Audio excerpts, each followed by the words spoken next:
I hear the gang muttering behind me. Ah, Brother Lu. This thing is cursed, someone whines. He keeps staring at me, another adds.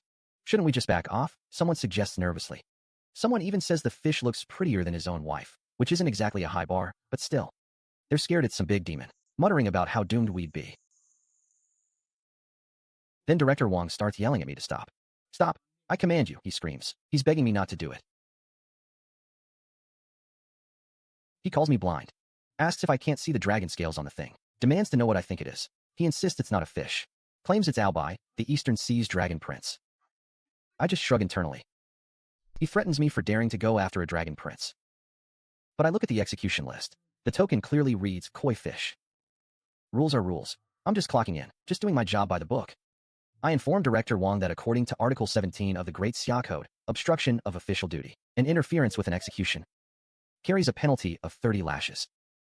I ask him if he wants to test that right now. He sputters, calling me a madman. The gong sounds. It's execution time.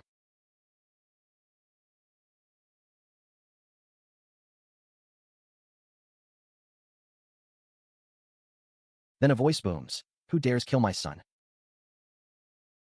Prince Rome arrives, and my crew immediately starts begging for mercy. Not me. It was him. They scream, pointing at me. It was Lu Yu. He did it. They claim they had nothing to do with it. They're already crying that we're doomed. They call me a plague bringer, accuse me of dragging everyone to their deaths. I just sigh. So annoying. Now I have to wash my face after work. I check if this bloodstained. Gonna have to throw away the handkerchief. Cutting down a true dragon is an act against heaven, offending the very cosmos. And then, yes, pain hits me like a truck. Okay, that genuinely hurts. The system voice activates, detecting host bearing transcendent severance force. Conditions met for binding. Slay the evil system activation initialized. System is now live. Binding to host soul. 10%, 50%, 100%. Bind successful. Welcome, host Lu Yu. The system begins analyzing my current situation. It tells me my karmic debt is overloading. Says I'm about to explode. My soul is on the verge of being annihilated by the karmic force. The system offers an emergency solution. Option 1. Forcibly devour all the karmic energy. Aggressively try to swallow it whole. 99% chance of exploding to death. Great odds. Option 2. Refine the karmic energy. Guide it to temper my own body. 99% chance of all meridians shattering. Becoming a cripple. I ask the system if there's any actual difference. Both are practically a death sentence. One kills me outright. The other leaves me worse than dead. The system gives me 10 seconds to choose. Otherwise, it says, we both get annihilated together. It starts counting down. 9, 8. I pick Refine, and it throws in a newbie gift pack for the trouble. Congratulations, host. You've unlocked the first layer of the divine elephant suppressing hell technique. I blink. What is this? I can't help but laugh. People around me gasp in disbelief. He's actually absorbing the karmic energy. I'm still alive. Not bad. Prince Rong stares at me, demanding to know what I am. Someone mutters something about an outer demon. I remind them I'm just an executioner from the Great Xia Ministry of Justice. Then someone shouts that the Eastern Sea demons are coming. They demand I be handed over as the murderer, threatening to level the royal city if I'm not. Everyone around me starts panicking. It's over, it's over. So many demon soldiers. We can't hold them off. Someone tries to stop me, calling me Lord Lu. They beg me not to do anything rash. That's the Eastern Sea Iron Claw Army, they warn. I just acknowledge it.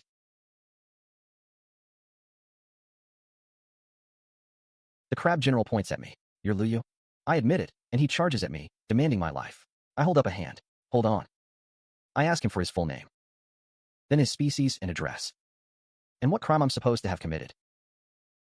I ask if he's filed a complaint at the capital's magistrate office and taken a number. The general asks his subordinate what I'm talking about. The subordinate has no idea either. Another soldier calls me an idiot for wasting time with words. I point out that cutting in line isn't proper procedure. He's confused. Cutting in line.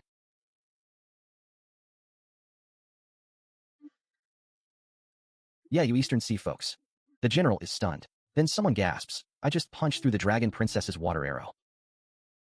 Did I see that right? They mutter. Lord Lu is that fierce. I mutter that I've been spotted. Someone stammers something about naked power. I'm not sure what they mean. The dragon princess snaps at me for being rude. The system explains this divine elephant-suppressing hell technique is pure, yang-aligned energy. It counters all cold, Im-based magic. But there's a limit. Only 3 full-strength punches per day. Minimum power allows me to form a protective chi barrier. Maximum power is unknown. Only 3 punches, I grumble. The princess demands to know if I'm challenging her. Her retinue bows as she arrives, calling her Princess Ren. She asks if I'm the one who killed her brother. I explain that her brother crossed the border illegally. I was just carrying out the law. She scoffs. Lies. Show me the token. I hold it up. Black characters on white paper. I ask her if she can't read. Offer to read it aloud for her. She threatens to kill me, but her men try to calm her down, telling her not to be so angry. One of her subordinates volunteers to tear me apart first. I comment that the Eastern Sea seems to lack manners. She's furious. You kill a dragon prince and talk about rules. I remind her I was acting under the Great Xia legal code. Where exactly was I wrong? I ask if the Eastern Sea Dragon clan thinks they're above the law. Suggest they consider themselves superior to everyone. She tries to cut me off, but I push on. Illegal border crossing. Disturbing the market. Shouldn't that be punished by beheading? She argues it wasn't my place to do it. I'm the executioner. That's literally my job. If I don't swing the blade, who will? She's at a loss for words. I ask if she's willing to listen to reason. She drops the pretense. Enough talk. You die today. I shrug. Fine. Let's get this over with. She sneers, asking if I think I'm strong. I admit I don't know. Never really tested it. Oh, by the way. I ask if they want to come at me together or take turns. Arrogant, she spits. Her men roar and charge. The spectators panic. It's over, it's over. Lord Liu is going to be torn to shreds. I mentally note I've only got 2 punches left. Better use them wisely. But the princess calls for a halt. She insists on killing me herself. She asks if I'm not afraid. I admit I am, afraid the cafeteria will be closed by the time I get off work. She's speechless. She lunges at me. Die. The onlookers gasp for me. I block her attack effortlessly. That's it. Everyone's stunned. How is that possible? They can't believe my chi is this strong. I ask her if she's got anything else. I sigh dramatically. Fine, you're forcing my hand. I let out a mocking whistle. A quiet chuckle escapes me. I address her calmly as princess. Her attendants rush to her side, calling out to her. I ask if she wants to keep going. She demands to know who I really am. I just shrug. Someone calls out to me, Captain Liu. They suggest we retreat. She refuses to back down. I don't believe he's really that strong, she hisses. I ask if she wants to try my 3rd punch. I offer them the same question, together or in turns. Her general warns me not to get too cocky. He swears the Eastern Sea Dragon clan will never forgive me. I tell him to remember to take a number at the magistrate's office. Then a new presence arrives. It's the Eastern Sea Dragon King, someone whispers. A booming voice demands, who hurt my daughter? I groan. Another one. The princess beams. My father is here. She gloats that I'm dead for sure now. The crowd murmurs in awe. The Dragon King himself. They're certain I'm doomed. I ask again if they want to come at me together or one at a time. The crowd is in disbelief. That's the Eastern Sea Dragon King. They're all panicking. It's over, it's over. The Dragon King in person. Lord Liu is dead for sure this time. The Dragon King's wrath. We'll all suffer for it. Run before we get caught in the blast. The Dragon King roars again, demanding to know who hurt his daughter. The princess is triumphant. My father is here. She's sure I'm done for. The crowd is awestruck. The Dragon King in person. They repeat that I'm absolutely doomed. Someone addresses him formally as, Your Majesty, the Dragon King. They declare that I deserve 1,000 deaths. I'm getting bored. Enough chit-chat. I offer the same challenge to the Dragon King himself. Both of you together? Or are you going to take turns? The Dragon King sneers that I'm still talking tough even at death's door. I grin at the Dragon King. Oh yeah? Still talking tough in front of His Majesty. The crowd gasps. Is Lord Liu insane? That's the Eastern Sea Dragon King, someone whispers. This time we're really finished, another mutters. Prince Rong snarls. You're seeking death. Let me show you what real dragon divine power is, he roars. Everyone screams. Run. The imperial city's about to flood. Panic spreads. The capital's going under.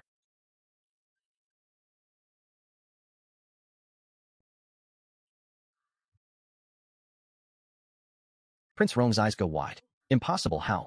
I shrug. That all you got? Didn't eat breakfast? No way. A mere mortal body. Can't possibly withstand my dark water art, he sputters. What kind of monster is this human? He mutters, shaken. I smirk. Now this is getting interesting. Stop right there, he shouts. Don't. Don't come any closer, he warns, backing up. I said halt. Stay back. Ao Shui suddenly appears. Dragon Princess. She gasps. Gee, General. What do you think you're doing, she demands. I'm telling you, I'll. She blinks. What kind of move is that? I pull out a scroll. According to Article 127 of the Imperial City Public Order Management Regulations, within the capital's jurisdiction, unauthorized water channeling, damage to public facilities, affecting city appearance, and intimidating innocent citizens shall be subject to a fine and confiscation of the tool used. What do you say? Witnesses, evidence, all here. You want to deny it? Or is it that you Eastern Sea Dragons are just lawless barbarians? I ask calmly. Prince Rong fumes. You dare judge me by mortal law? Oh, so by dragon rules. Should it be a life for a life? I counter. He chokes. You. I cut in. Tool confiscated. As for the fine, I glance at Ao Shui. Not bad looking. Let this cover it. I hold up her horn. She gasps. You. He dares. How dare you, she sputters. The camp's going to be destroyed, someone yells. The Dragon King is enraged. Save yourselves, they cry, fleeing. A voice cuts through. Imperial decree. Eastern Sea Dragon King, calm your wrath. This is Daxia's capital, under the Emperor's very feet. Lord Lu Yu. His Majesty summons you. You are to present yourself immediately. I nod. Got it. Nice footwork, by the way. Prince Rong seethes. You brat. The Dragon Palace will not let this go, he threatens. The eunuch leans in. Lu Yu, His Majesty calls you today. Must be for something major. I'm aware, I say flatly. He huffs. When you meet His Majesty, don't be as reckless as you were on the street. I always know my limits, I reply. I certainly hope so, he mutters. Inside the hall, a minister barks. Bold Lu Yu, why do you not kneel before His Majesty? I recite calmly. Per Daxia legal code, an executioner carries Insha energy and is exempt from kneeling rites to avoid offending the imperial person. The minister sputters. You dare quibble? The emperor laughs. Ha ha ha ha. Ha ha ha. He's genuinely amused. Well said. Exempt from kneeling rites. I like your attitude, Lu Yu. Your Majesty, kneeling. Do you know why I summoned you? He asks. Please enlighten me, Your Majesty. That little mudloach, well cut. Your Majesty doesn't blame me? Blame? Huh. I wish I'd done it myself, he says darkly. Those scaled worms, relying on their bloodline, have long ignored human law. Your Majesty isn't afraid of dragon retaliation? Afraid? In my Daxia territory, even a dragon must coil low. Even a tiger must lie flat. Your Majesty is wise. Wise? I'm just better at scheming than those worms. He tosses me a booklet. Here, my troublemaker observation diary from the demon realm. This is... Go on, open it. I flip through. Feng III always eats without paying. Recommends severe punishment. Tiger King occupies a mountain. Runs a gangster operation. Recommends shutdown. Snake's 7th Lady colludes with court officials. Disrupts governance. Must be dealt with. Your Majesty, these are all my KPIs? I ask. KPI? Exactly, he says, grinning. You are my blade. Go, one by one, legally invite them to the execution platform. Your Majesty wants me to execute each one. Heavy rewards, he promises. Gold, silver, jewels, official rank, noble titles. Name it, you'll have it. And if they haven't broken any law? I ask. Not broken the law? In my domain. If I say they broke the law, they broke the law. I understand, Your Majesty. Good. I knew I chose right. Then I'll take my leave. Go. And remember, I'll be watching. You can count on me. The Emperor chuckles as I walk out. Interesting, very interesting. Sure enough, Ao Shui shows up. Lu Yu, found you fast. I've been waiting for you, she says. Changed clothes, much easier on the eyes, I remark. Let's talk. You have business. She holds up a scroll. Read this clearly. I've studied your human laws. I've already filed a complaint at the capital's magistrate office, suing you for assault in broad daylight and robbing a common woman of her belongings. Common woman? You. Problem? She asks sweetly. A dragon princess calling herself a common woman? Aren't you afraid of being laughed at? I'm on human soil now, so I'm a common woman. She smirks. Interesting, isn't it, executioner? See you in court. I'll use your own human rules to destroy you fair and square. Her attendant chimes in. Yes, restore Her Highness's honor. And pay compensation, he adds. You bully. Nice performance, I say dryly. It's called giving you a taste of your own medicine. You actually learned something. Scared now, she taunts. Scared, I laugh. What's so funny, she demands. I'm glad, I say. Glad you finally learned how to play the game. I'm starting to find you interesting. What? What do you mean, she stammers. Oh, nothing. Just thinking. You're way more interesting than that idiot dragon who only knows how to flood people. Who are you calling an idiot dragon? I walk off. Court session. Stop, she calls. Something else. I ask. Give me back my horn. Oh, this. I hold it up. Return it. That's evidence, I say, quoting her. Can't give back evidence. But nice feel, I'll admit. Then I add, Luyu. Oh, and one more thing. Next time you file a complaint, work on your handwriting. The common woman part looked like crawling worms. She fumes. I'm so furious. Her attendant tries to calm her. Your Highness, please don't be angry. Get away, she snaps. What do we do now? We wait, she says, gathering herself. When court begins, I'll make him kneel and beg for mercy. Meanwhile, I check the list. Next KPI, Feng the Third, eating without paying. Interesting. But first, I need to find a chef. Back with Ao Shui, her attendant worries. Your Highness, should we really go to court? We must, she insists. I refuse to believe I can't handle him on human's own turf. But what if we lose, he whispers. Shut up. How could I possibly lose? But that Liu guy seems to know human law really well. So what if he knows? I know it too now. And I have evidence. What evidence, he asks. He snatched my horn in broad daylight. Lots of witnesses. Witnesses and evidence. Both solid. Right, she nods. Just wait. In court. I'll destroy his reputation. The crowd is already gossiping. Look, isn't that the dragon-slaying executioner? It really is him, they murmur. I walk through the streets, ignoring the whispers. Here the dragon princess is suing him. Oh, this is going to be trouble. Master Feng the Third. I keep moving. Everyone's got an opinion. Time to line up my next target. That phoenix is going to be a fun catch. I almost feel bad for what's coming. Almost. But work is work. And the Emperor's KPI board is full. Better get started. Let's see. Feng the Third. Known for freeloading. Should be entertaining. I chuckle to myself and head toward the restaurant district. I hear the dragon princess is going to sue me. Oh great, now I'm in trouble. Lord Feng. I start with him first. Next KPI on the list. Lord Feng, a phoenix blood demon, runs a crooked inn in Smoky Willow Alley. Sexy. Old Wong, time to show your true skills. He perks up. What's your order, boss? I tell him we're opening a fried chicken joint. He stares blankly. Hey, what now? I nod. That's right, fried chicken. He protests. But boss, we're executioners, not cooks. I wave him off. And fried chicken against a great demon? He asks, skeptical. I just smile. Follow me, and you'll see. I hand him the recipe and tell him to fry it this way. The aroma hits him. He calls it the pinnacle of culinary Tao. I give the order. In 3 days, we open shop across from Lord Feng's Phoenix Pavilion. He salutes. Mission guaranteed. He gets to work. Grand opening. We're in business. Royalty approved #1 fried chicken. I announce. The city's most fragrant. Old Wong adds. Passers-by start sniffing the air. Someone exclaims it smells amazing and has to check it out. They rush to line up. I pat Old Wong on the back. Good work. He grins, amazed at the secret recipe's power. Over at the Phoenix Pavilion, Lord Feng sniffs the air, curious. He comments on how good it smells. His staff notice it too. They report the situation to him. A fried chicken shop opened across the street, one says nervously. And all our guests have gone over there. He's incredulous. He orders them to buy a serving for him. I want to see what the fuss is about, he mutters. His servant scurries off. He takes a bite. He's stunned. What is this flavor?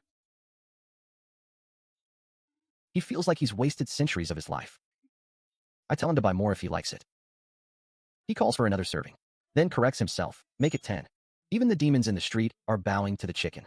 Everyone agrees it's divine. Customers clamor for 2 more portions.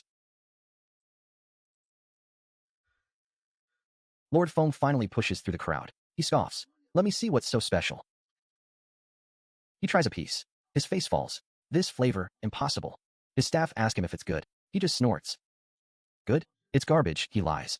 Terrible. He spits it out. He gives an order. Slash all our menu prices to 10%, he commands. I refuse to lose customers. His staff nods hastily. I hear him mutter to himself. He's clearly flustered. I counter. Our rival's discounting. We do buy 1 get 1 free. I announce it to the crowd. The customers cheer. Buy 1 get 1 free. Amazing. Lord Foam fumes. Unbelievable. One of his staff admits he's hungry. We have plenty of food here. Lord Foam snaps. The man stammers that he wants the fried chicken across the street. Lord Foam flies into a rage. How dare you covet that trash behind my back? The staff begs for mercy. He begs again. Outrageous. Lord Foam roars. He rallies his goons. Grab your weapons. Today I'm smashing that pathetic chicken shop into kindling. He leads the charge. They start wrecking the place. Old Wong runs to me, panicked. Boss, they're smashing the shop. I stay calm. Easy. The real show's just starting. I step forward. By imperial decree, I'm conducting official business. Lord Foam stops. What? Lord Foam, you dare vandalize a royal establishment? I announce loudly. That's treason. His eyes widen. A trap. I smile. Now you catch on, Lord Foam. Too late. He snarls. You set me up, he accuses. I shake my head. Not a setup, an open play. You walked right into it. He scoffs. A mere mortal dares scheme against me? He lets out an enraged roar. He's screaming now. He invokes his imperial father. Old Wong shouts that he's revealed his true form. I sigh. Panic? This is exactly what we wanted. I call out to him. Lord Foam, don't be so hot-tempered. Here, try my specially fried severed wings, made just for you. He roars. Looking for death. He asks Old Wong if he's ready. Old Wong nods. Ready, boss. Then let's show Lord Foam what real fried chicken means. Lord Foam lunges. I will claim you. I stand my ground. Come try. You lowly cook, he spits. How dare you judge me? Die. Old Wong gasps. Oh no, this is bad. The shockwave would level the entire district. Someone yells at me to take cover. I declare, your crimes are confirmed. Rules activated. Lord Foam screams. What? My demonic power. My body. He's frozen in place.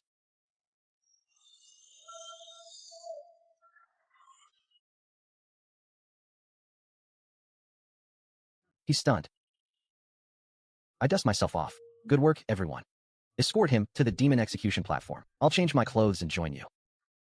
I toss the leftover chicken wings to the crew. Share these among yourselves. They're still fresh from the fryer. Don't let them go to waste.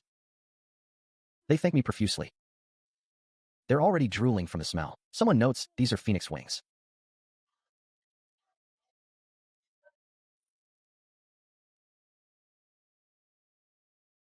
Lord Foam glares. Luyu, you dare kill me. I am of the undying heavenly phoenix clan. The third lord, he boasts. Kill me, and my clan will hunt you to the ends of the earth. You'll face endless pursuit from the entire demon realm. No place in heaven or earth will shelter you, he finishes. I wave a hand. Yeah, I heard you. Can you get some fresh lines? Every condemned criminal says the same thing. It's getting old. I sigh theatrically. Well, procedure must be followed. I read the verdict. Lord Foam, guilty of heinous crimes, plaguing the capital, slaughtering innocents, sentenced to immediate execution. He's defiant. You wouldn't dare.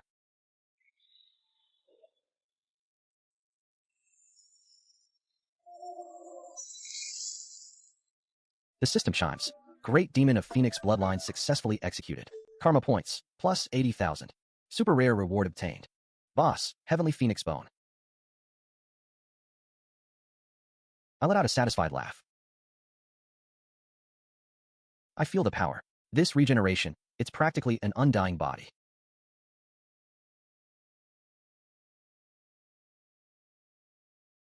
Another one bites the dust. A voice rings out. Luyu, your sins have grown by one more. It's the Dragon Princess. Luyu, you've got some nerve. You even dared execute Lord Foam. I shrug. I slay my demons. What's it to the Dragon Palace? You're next, get in line. Form a queue. She seethes. Fine words from an executioner's mouth. Let's see if your bones are as hard as your tongue. She attacks. Your Highness, that strike could freeze a mountain solid, and aid warrants. I grin. Perfect, she sneers. Overconfident fool. The blast hits me. That felt good. I explain. I just fused the Heavenly Phoenix Bone and was feeling a bit overheated. Thanks for the cooldown, Dragon Princess. She stares. You withstood 80% of my full power. And used it to cool down? She's in disbelief. Impossible. She stammers. It's my fault. She calls me a bastard. She's furious. You jerk.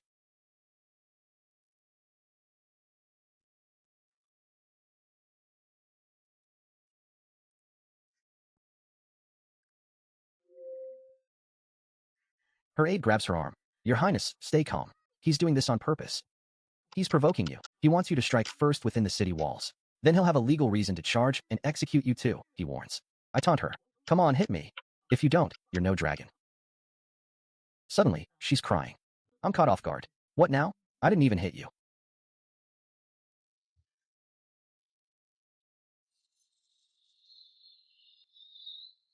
Wait, are you crying because you saw my handsome face? Overcome with joy, I joke. She sputters. You shameless brute. Her aide pulls her back. Your Highness, direct confrontation won't work. This man is full of schemes. And he has the undying heavenly phoenix bone protecting him. She asks what they should do. I can hear the aide think. There's a way to make him die unnoticed. Tell me quickly, she insists. He whispers. We call upon the Blackheart ancestor, the greatest curse master of the demon path. His heart-piercing curse is unbreakable. She nods. A curse kills without form. Even the city's rules can't protect him. Perfect. She turns to me. Luyu. Just you wait. She storms off. Old Wong cheers. Scared her off again, boss. You're incredible, my crew adds. One of my informants reports. Boss, after leaving the city, the Dragon Palace people immediately contacted the Blackheart ancestor's hideout. I smirk. The Blackheart ancestor? They want to curse me? Perfect timing. Saves me the trip of hunting him down. I step into the street. Street performance. I announce, come one, come all, don't miss it. The Grim Reaper of the execution ground presents a live show. Smashing a boulder on my bare chest. I call out. I wave my arms. Hey, those with money, give some support. I'm ready for an audience. I've got a trick up my sleeve. Let them come. I'll turn their curse right back at them. The crowd gathers. I smile. Now watch closely. I shout out to the crowd, asking those without money to at least lend their presence. Everyone, watch closely, I say. The crowd gasps. My God, This is real skill, someone yells. Lord Liu is mighty, another cheers. They chant for one more. I announce it's the last day. The last day, I repeat. I tell them I'll do something even more thrilling.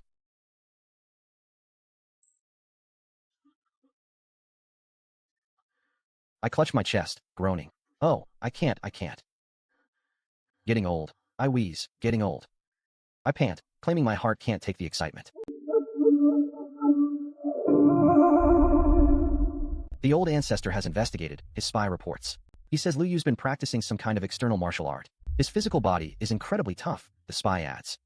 But his heart is his weak spot, he concludes. He notes that I've been deliberately avoiding heart strikes during performances. Today I slipped up and coughed blood from internal injury, he says.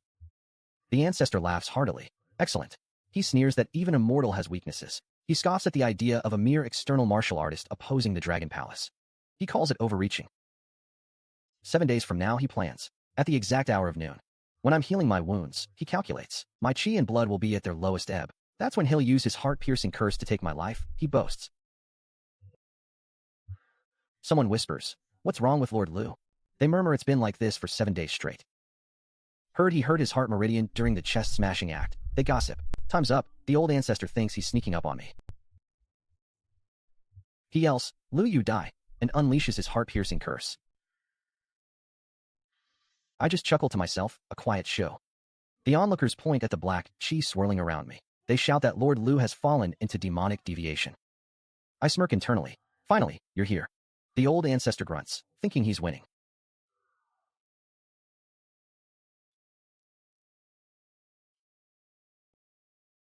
Then he yelps, confused about what's happening.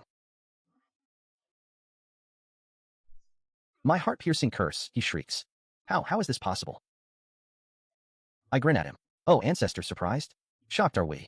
I ask him how his own curse tastes. How does it feel, old man? He points a trembling finger at me. You tricked me, he howls. I sigh. Poor psychological fortitude. I order him arrested and taken to the demon-slaying platform. Standard procedure, I tell my men. Execute him. I wonder what goodies the system will give me this time.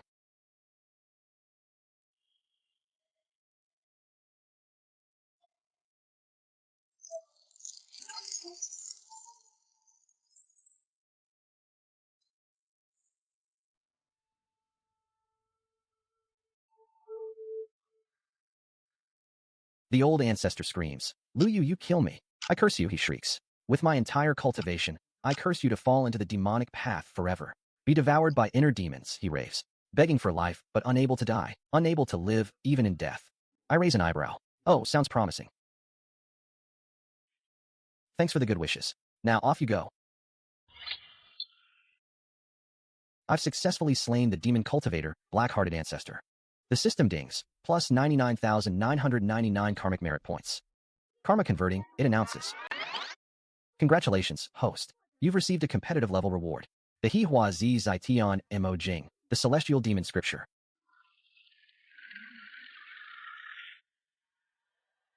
I feel the power of the demon crystal flowing into me.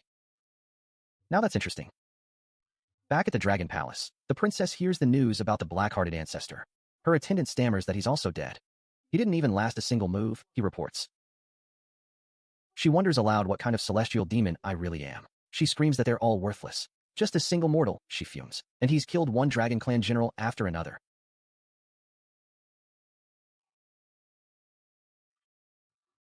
Then she notices me looking at her from across the void. She can't believe I dare to provoke her. How dare he, she spits. A lowly human, she snarls. Dare to humiliate this princess like this. Her attendants beg her to calm down.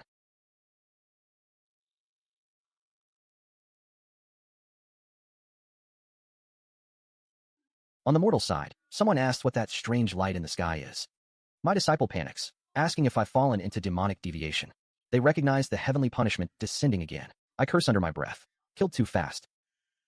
Can't suppress my aura anymore. This is going to attract unnecessary trouble. A heavenly voice booms, asking who is wreaking such havoc. Someone suggests I'd make an excellent blessing.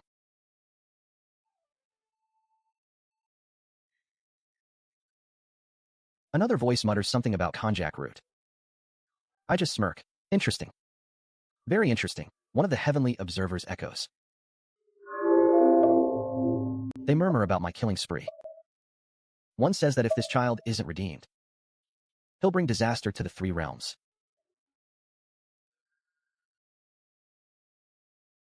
I hear a booming laugh from the Dragon Palace. Brother, I found him, a dragon general shouts. He declares he's located the mortal's position. He crows that my karmic energy shines like a sun in the night sky. Completely exposed now, he gloats. A.O. Lichen steps forward, reporting for duty. He asks his brother to give the order. Prince Rome commands him to tear me apart. Wash away the Dragon Clan's shame with my blood, he orders. Then raze that human city to the ground, Prince Rome adds. Leave no one alive. A.O. Lichen laughs and accepts the command. He boasts he'll bring my head back as a drinking cup for his brother.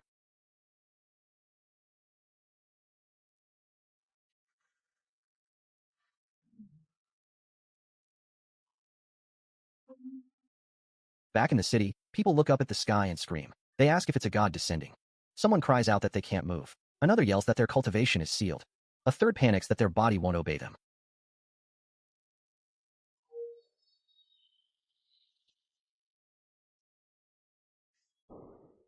A.O. Lichen lands and asks if I'm Lu Yu.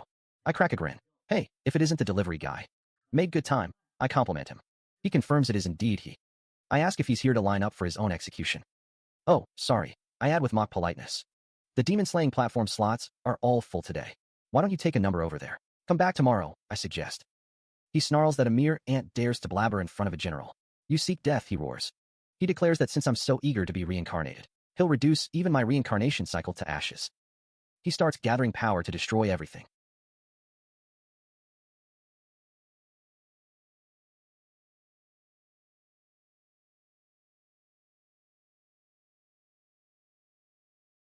I activate the celestial demon mirror. It simulates everything. Plays with people's hearts. And now you. He sees his own reflection and screams, confused.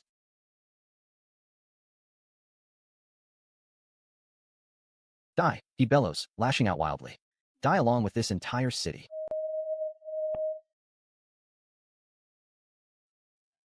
The human emperor shouts that this is a strike burning the nation's fortune. It can only stop him once, the emperor says. It's up to you now, he tells me. A.O. Lichen scoffs at the emperor's effort, calling it futile. He prepares another strike. Turn to ash together, he roars. I step forward and call out to him. General A.O. Lai, I know why you're here. I say. The enmity of a brother's murder is irreconcilable. Between us, one must die. But taking out your anger on the innocent, slaughtering an entire city, is that how a true hero acts? You're disgracing the face of the Eastern Sea Dragon clan, I add. He laughs mockingly. He sneers at a mere ant daring to speak of heroes in face. I, Lu Yu, am right here on the demon-slaying platform. Let's have a fair fight. If you win, I propose. My head is right here. Take it. If you lose, then crawl back and join your useless nephew in death. You game? I ask him. The dragon princess watches from afar, shocked. She can't believe I'm daring to challenge General Ao Lai. She decides I'm looking for death. Good. This saves the general the trouble of doom, one of her cronies mutters. It avoids attracting human powerhouses, he adds. Ao Laichin snorts. A fair fight, you say? I've campaigned for 10,000 years, he boasts. And this is the first time a mortal has ever dared make such a request of me. Fine. I'll let you die with honor.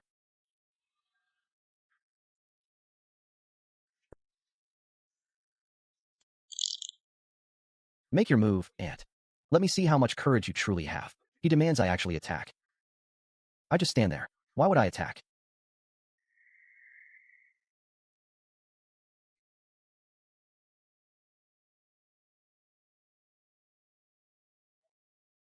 I flip him off instead. Fuck you. He screams, no. He insists this can't be an illusion. He tries to break free from the vision of his dead nephew. The illusionary nephew wails, asking why no one came to save him. Ao Laichin roars for him to shut up. He accuses the nephew of being a fake. The nephew cries out that he died so miserably. I was treated like a streamer fish, the nephew sobs. Like livestock. Uncle, why didn't you come earlier? You useless waste. Ao Laichin screams back at the vision. Silence. Shut up. He swears he'll tear the illusion apart. I watch him lose his mind, attacking at random. He finally destroys the mirror, shattering the illusion.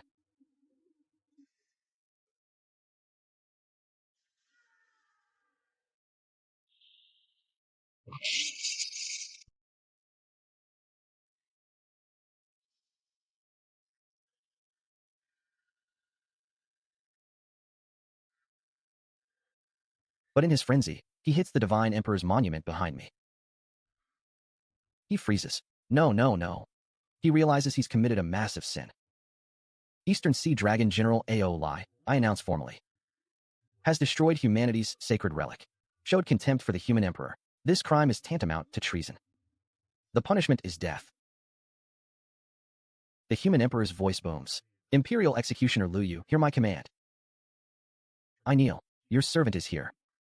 Execute him in my name, the emperor orders. I stand, grinning at the general. Welcome to my execution ground. He spits, calling me a despicable trickster.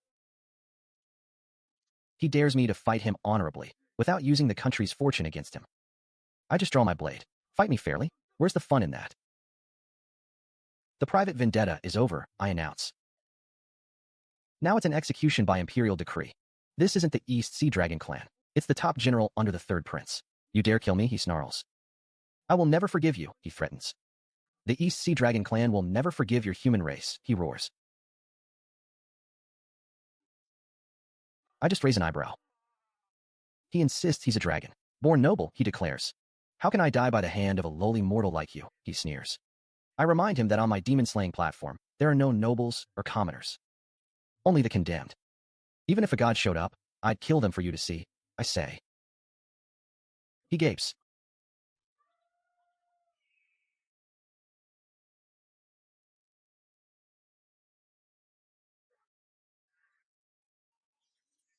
What power is this, he gasps. Impossible, he shrieks. He screams.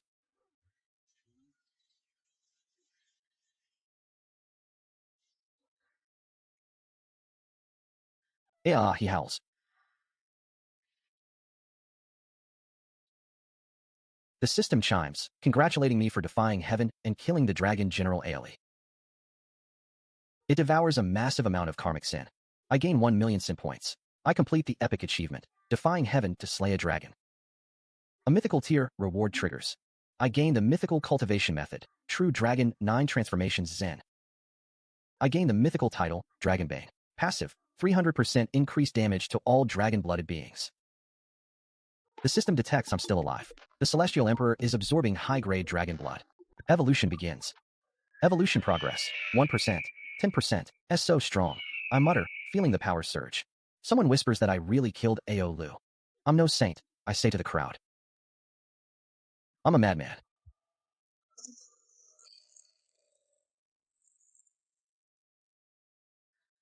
A devil, they cry. The human race will be destroyed by you, someone wails. I just scoff. Then the East Sea Dragon King appears before us. His true dragon form manifests.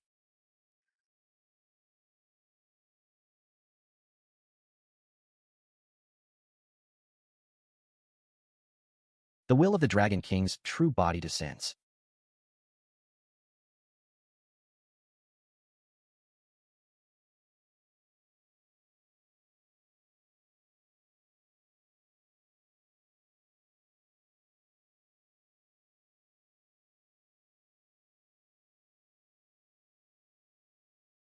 Finally, the old bastard shows his face. I say, what's the use of glaring? If you've got guts, come down here. I taunt. The onlookers whisper that I'm completely insane.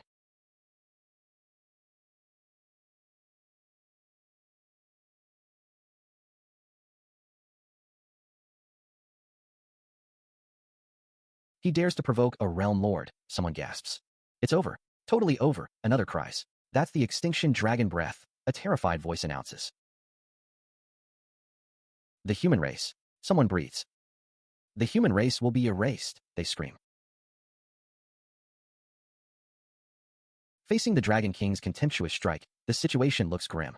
The human imperial city is in immediate danger. The emperor roars that the human race isn't a soft persimmon to squeeze at will. Old ancestor, he mutters. I'm going to have to waste your treasure again. He borrows a wisp of sword energy. Protect the human race's legacy, he prays. He laments that with this slash, his little treasury built over 300 years will hit rock bottom. The divine emperor's remnant soul approves. No true body in this realm yet, he says. Cannot manifest, he explains. The Dragon King announces that the Southern Sea Tribe will trample every inch of human land. Just wait, he threatens. The Dragon King's true body is forced back by one sword stroke. The crisis seems averted.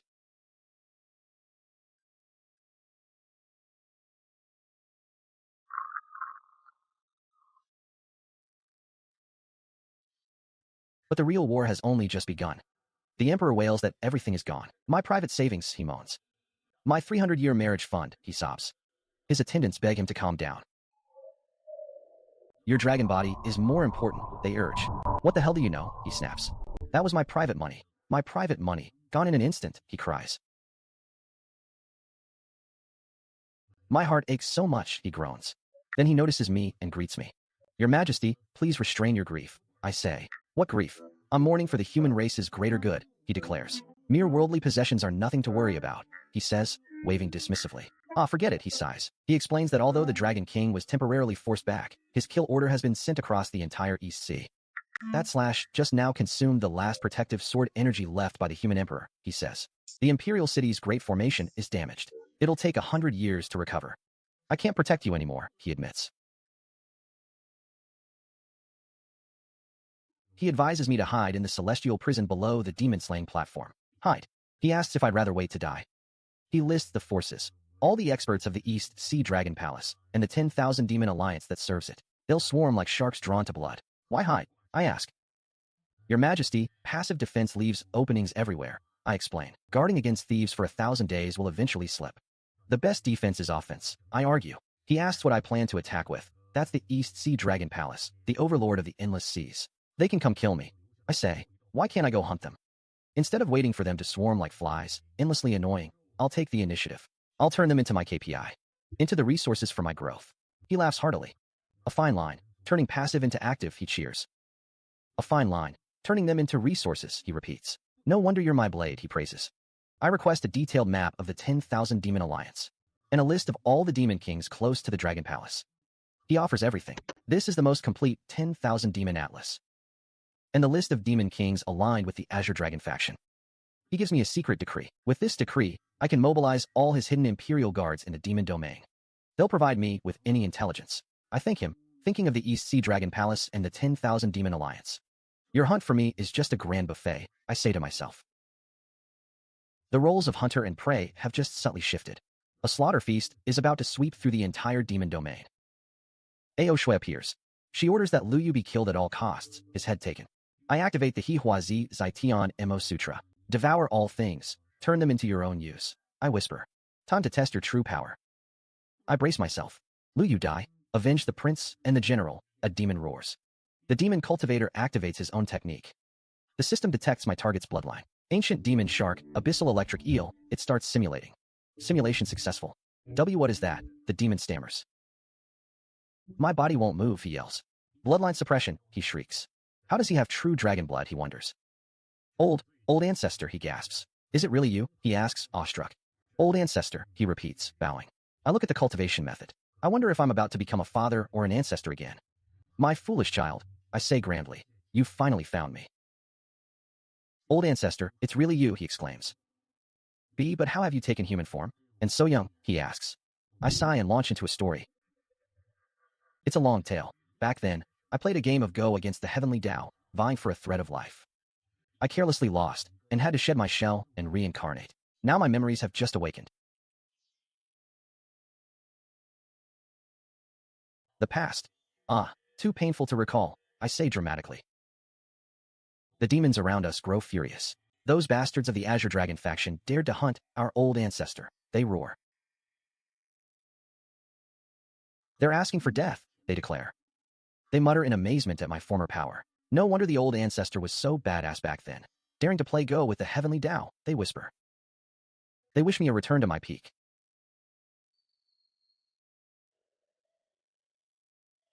Fight the heavenly Tao again, they cheer.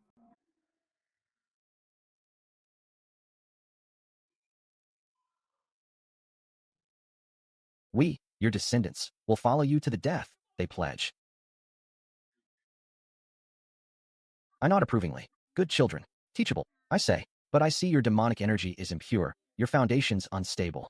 The Dragon Palace's trash techniques must have held you back. They acknowledge it's true.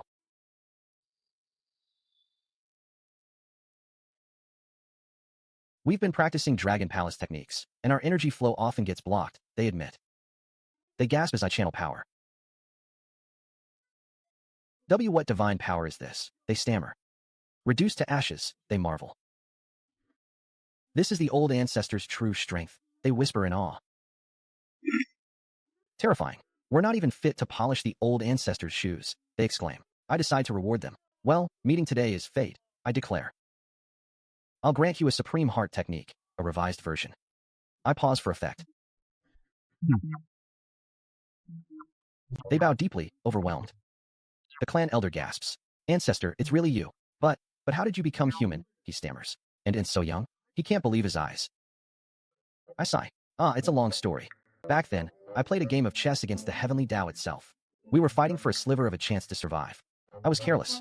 I lost. All I could do was wait for the ice to thaw and reincarnate. Enter the cycle of rebirth again.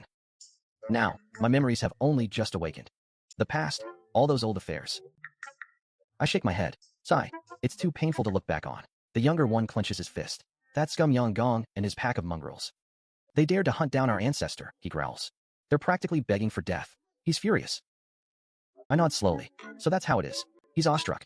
So the ancestor was that incredible back then. He actually dared to play chess against the heavenly Tao? He's impressed. I wish the ancestor a swift return to your former glory. Fight the heavenly Tao again. He's practically cheering. We, your descendants, swear to follow you to the death. I give an approving grunt. You're teachable kids. But I can see your demonic aura is all messy and mixed up. Your foundation is unstable. I bet it's from practicing those second-rate techniques from the Dragon Palace. They've been holding back your cultivation. They bow their heads. The ancestor sees clearly. We have indeed been cultivating with the Dragon Palace's techniques. We often feel our spiritual energy flow is blocked. I raise my hand. What kind of divine power is this? A puff of smoke, reduced to ashes. They're terrified. Is this the ancestor's true power? It's too terrifying, one whispers. We're not even worthy of carrying your shoes. They're humbled. Enough. Meeting today is fate. I will grant you an improved supreme cultivation method. I help them cleanse their demonic bodies, reshape their very essence. This is a technique I casually created back in the day. Savor it well. They thank me profusely for the gift. They vow never to forget my grace. Forever, they claim.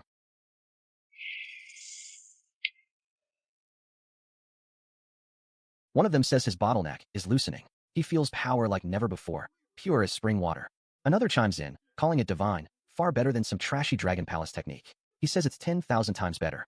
I just used demonic chi to flush their meridians and slipped a little restriction into their demon cores while I was at it. Perfect, 2 free bodyguards, delivered. I tell them to get up. I mention I've been asleep for 10,000 years, so I don't know much about the current demon realm. I ask if they know where the demons hang out. Lots of action, lots of treasures. I'm looking for a lively spot. 1 point ahead. 300 li away is Blackwind Hold, under the 10,000 Demon Alliance. The chief there is Lion King, a famous local demon lord. Powerful, they say. But more importantly, the Dragon Palace recently sent an envoy there. They're plotting something big together. There must be plenty of loot. Lion King and a Dragon Palace envoy. Just what I needed. I tell them to follow. We'll clear the way for you, ancestor, they declare. This business trip comes with 2 free tour guides. Lion King, Dragon Palace envoy, your ancestor has arrived. A farcical family reunion. It lands me 2 loyal demon underlings. Next stop, Blackwind Cave. What fresh bloodbath awaits? And what's the Dragon Palace envoy scheming? Someone yells at me to stop. I hear a guard ask why they're back. Weren't they supposed to be chasing that human Liu? Then he spots me and asks who I am. My demon lackeys immediately snap at the guard. They scold him for failing to recognize a mountain god. They introduce me as Lord Liu the Demon, their long-lost ancestor. They demand he kneels. The guard stammers out a greeting. He admits he's blind. I tell him to get up and move aside.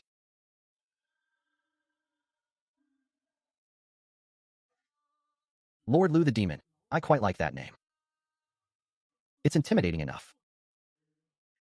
My demon guides inform me the meeting hall is just ahead. Lion King is inside, they whisper. Inside, the envoy promises treasures if Lion King helps the Dragon Palace. Lion King scoffs, saying he only half believes Dragon Palace promises. Someone asks who the hell I am and how I got in. I say this seat would suit me better. Lion King snarls, you're asking for death. He demands to know what I think I am. My demon lackeys declare I am the true lion blood, not this little cub. They tell him to kneel before Lord Liu the Demon. One swing from me, I muse, and he be nothing. Lion King demands my identity. He accuses me of impersonating an ancient demon. I tell him I smell conspiracy, and fish. I call out the 2 of them for conspiring in secret. Planning a split. The envoy denies it. I ask what they're plotting. I say the Dragon Palace and Lion King are in cahoots. Lion King calls me a liar. He accuses me of slander. I shrug, saying only they know the truth. The envoy huffs, refusing to argue with a madman. The hook is set, I think, just waiting for the fish to bite. My demon lackeys praise me. They say one sentence scared them off. I ask them to arrange a room. I need rest. They lead me to a room, saying this way. It's time to add some spice to this play. Someone yells, who goes there? A brutish voice roars, Rop Rat, are you crazy? He's fighting over treasure with someone. The other guy bellows for him to stop, reminding him they're partners. The first scoffs, cursing the Dragon Palace as worthless. The other threatens him, saying he'll regret this. Then the brute snarls, demanding what else he wants. He calls Lion King and the Dragon Palace bastards. He cackles, declaring the cave is his. Then he swears, Lion King, I want you dead. My demon followers say Lion King is no match for me.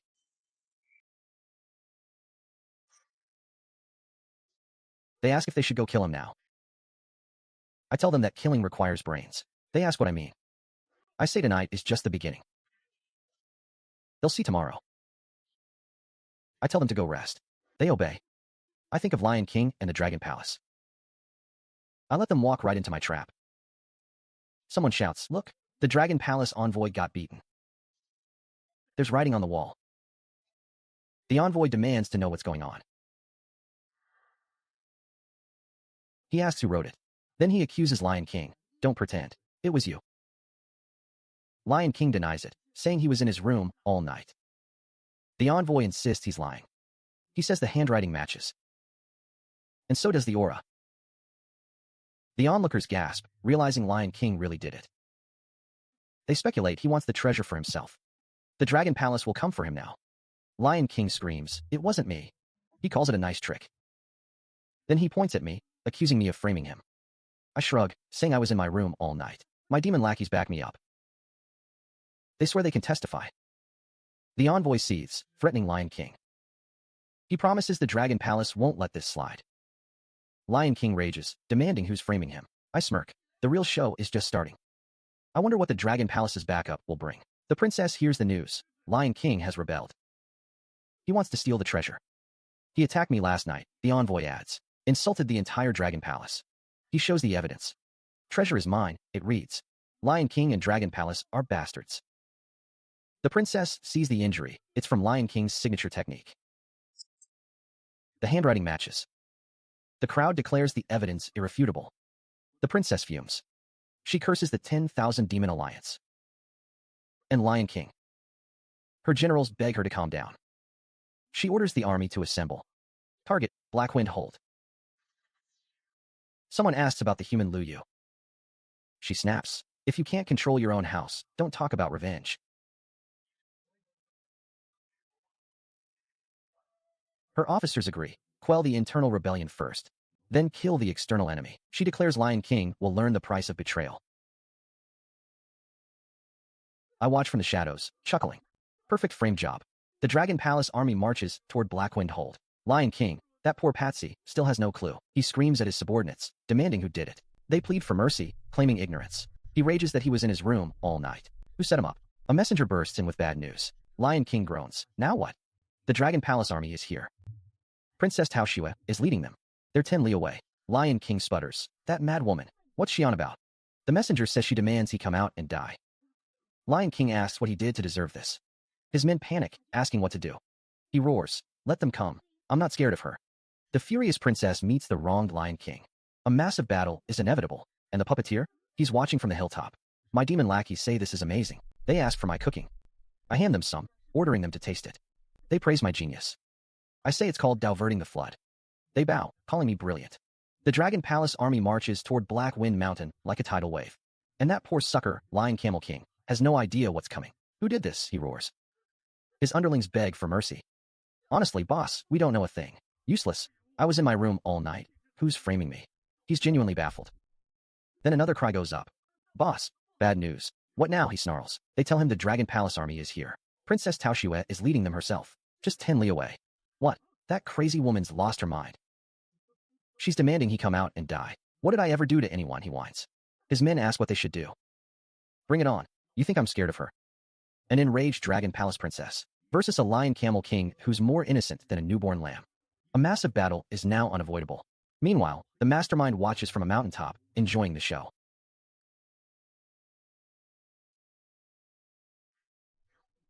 Ancestor, this smells amazing. Here, try my cooking. Thank you for the offering, Ancestor. Ancestor, your strategy is genius. You really did divert the Dragon Palace. This is called channeling the flood elsewhere. Brilliant. Absolutely brilliant. I let them tear each other apart. I'm just here for the show. A good show and some meat. What more could a man want? Isn't that perfect? Ancestor, look. Over there. The fight started. The real show begins. Lion Camel King yells at the other to come down and die. Old Su denies everything, calling it a false accusation.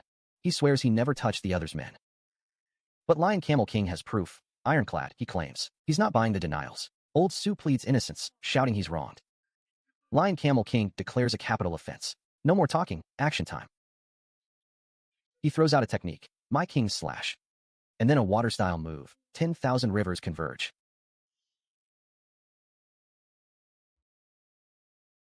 Old Su snarls back, since you're asking for death, don't blame him for being rude.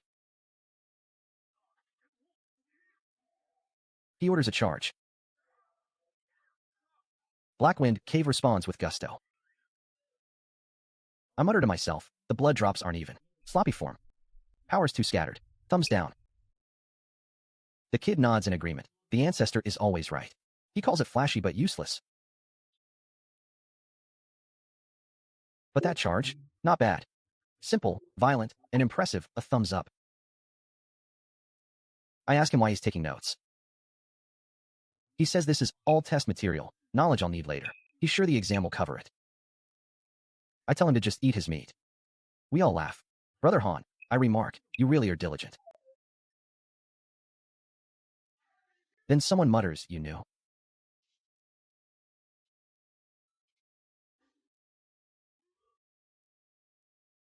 And I think, oh shit. A voice declares tonight is Ao Shue's death night. She scoffs, dream on, I can still fight. The other asks how much longer she can hold out. She shoots back, longer than you. They're both exhausted, bleeding out. I think of an old saying, the mantis stalks the cicada, unaware of the oriole behind. Time to close the net.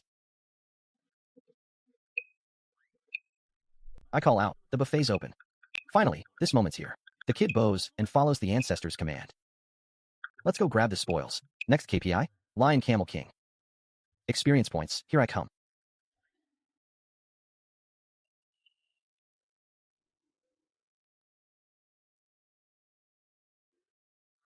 A voice gasps, Luyu. I greet them both. Well, if it isn't you two, how's life?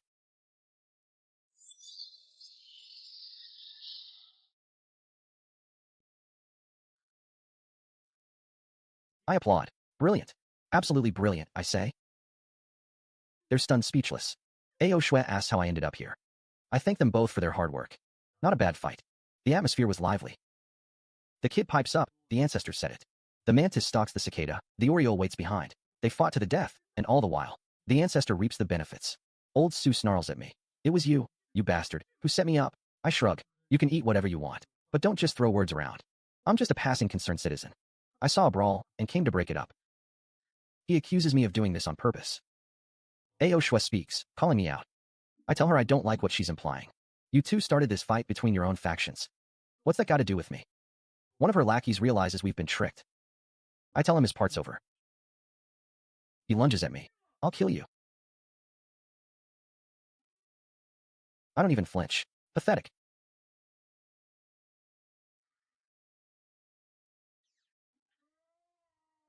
A desperate no escapes him.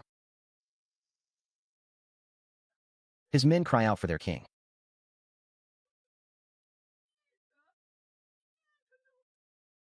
They're in shock. What kind of power is this?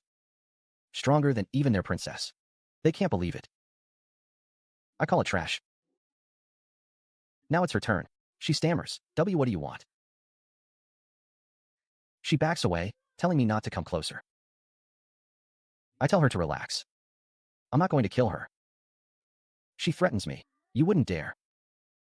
I address her by her full title, Princess. Look, he's been committing crimes in human territory again. And he's injured so many people. That's no small offense. She demands to know what I'm really after. I ask everyone to hear me out. She's confused. I address her again, respectfully. Princess Ao Shui, you've been a true friend to humanity. Not only did you help catch a wanted criminal, but you also volunteered as a witness. She's taken aback. According to human law, which your dragon palace studied, shouldn't you, as a righteous ally, escort him back to the capital and file the complaint at the capital's prefecture? She stammers, it's impossible. Then we'll see each other at the execution grounds. She calls me insane. Her advisor pleads with her not to agree. It's a trap. What trap? I'm just helping the princess out. Your dragon palace always follows the law.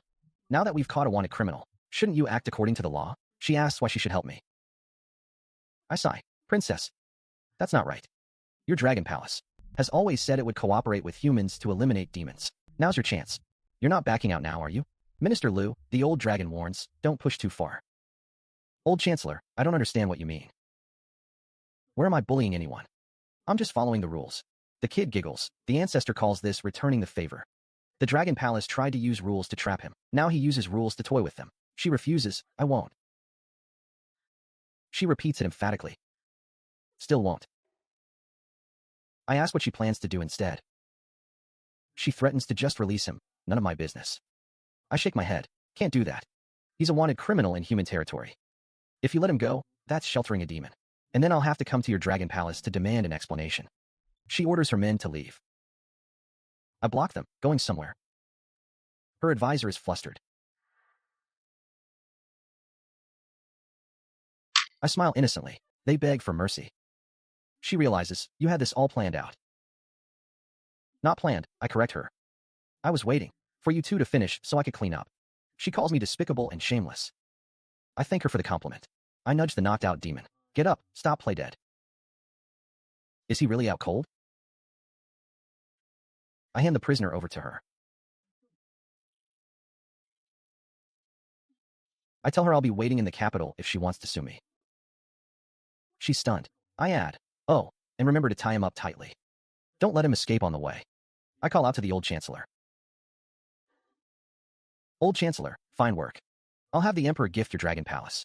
A banner for outstanding collaborative unit. I quickly pretend to help the chancellor up.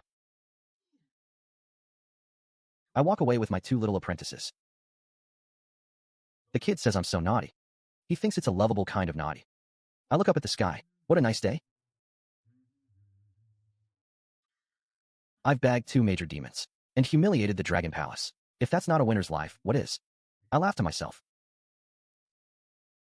Ao Shui is furious. How dare he? Her advisor asks what they should do. She seethes. What does he take me for?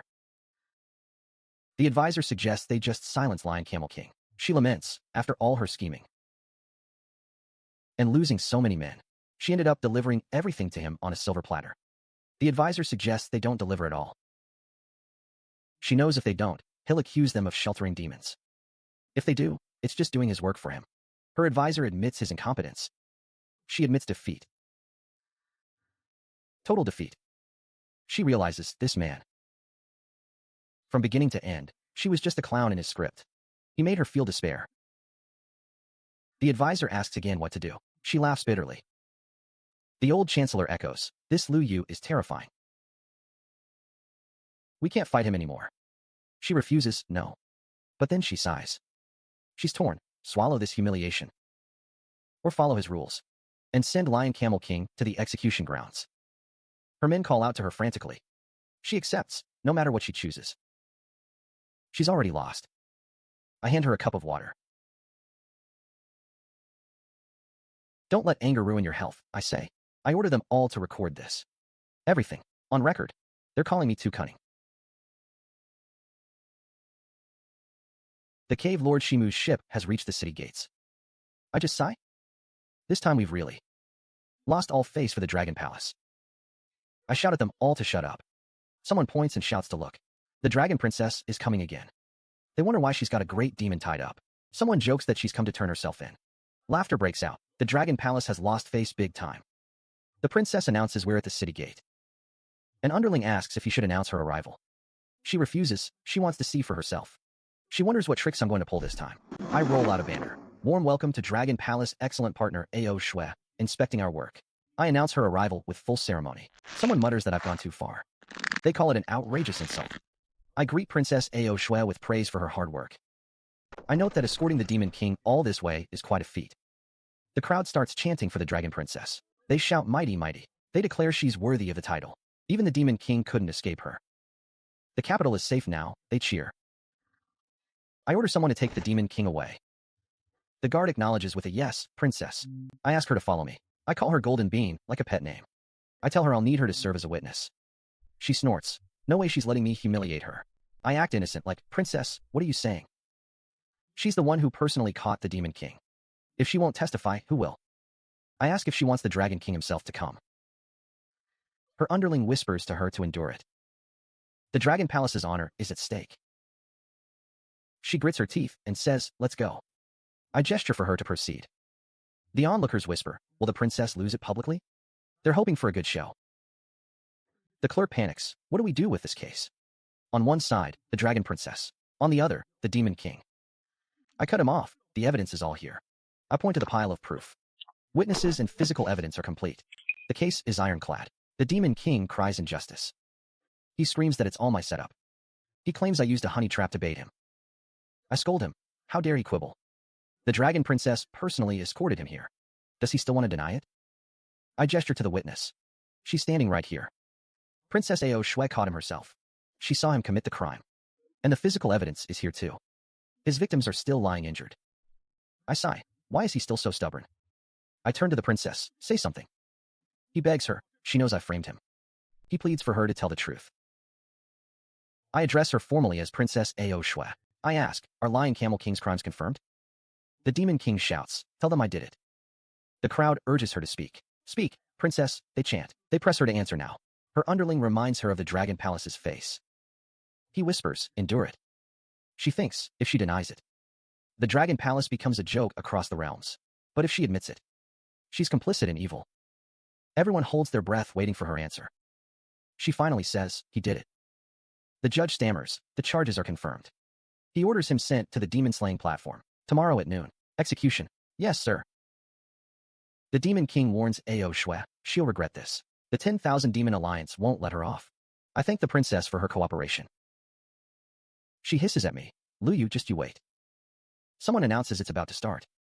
The crowd mutters, "This Demon King has done terrible things." They agree he deserves death. The Demon King spits, "I'm poison." I shrug, "Same to you." The time strikes noon. Successfully executed the 10,000 Demon Alliance leader. Whale Swallow Night Hunt. I get a special reward, a shattered Buddha bone. I wonder what this is. Someone curses, "Damn it." They point at me, look at Lu Yu's body. They gasp, "What's that black aura?" I just snort. Someone mutters, "Karma backlash." Retribution sure came fast. A monk suddenly speaks, "Ah, benefactor."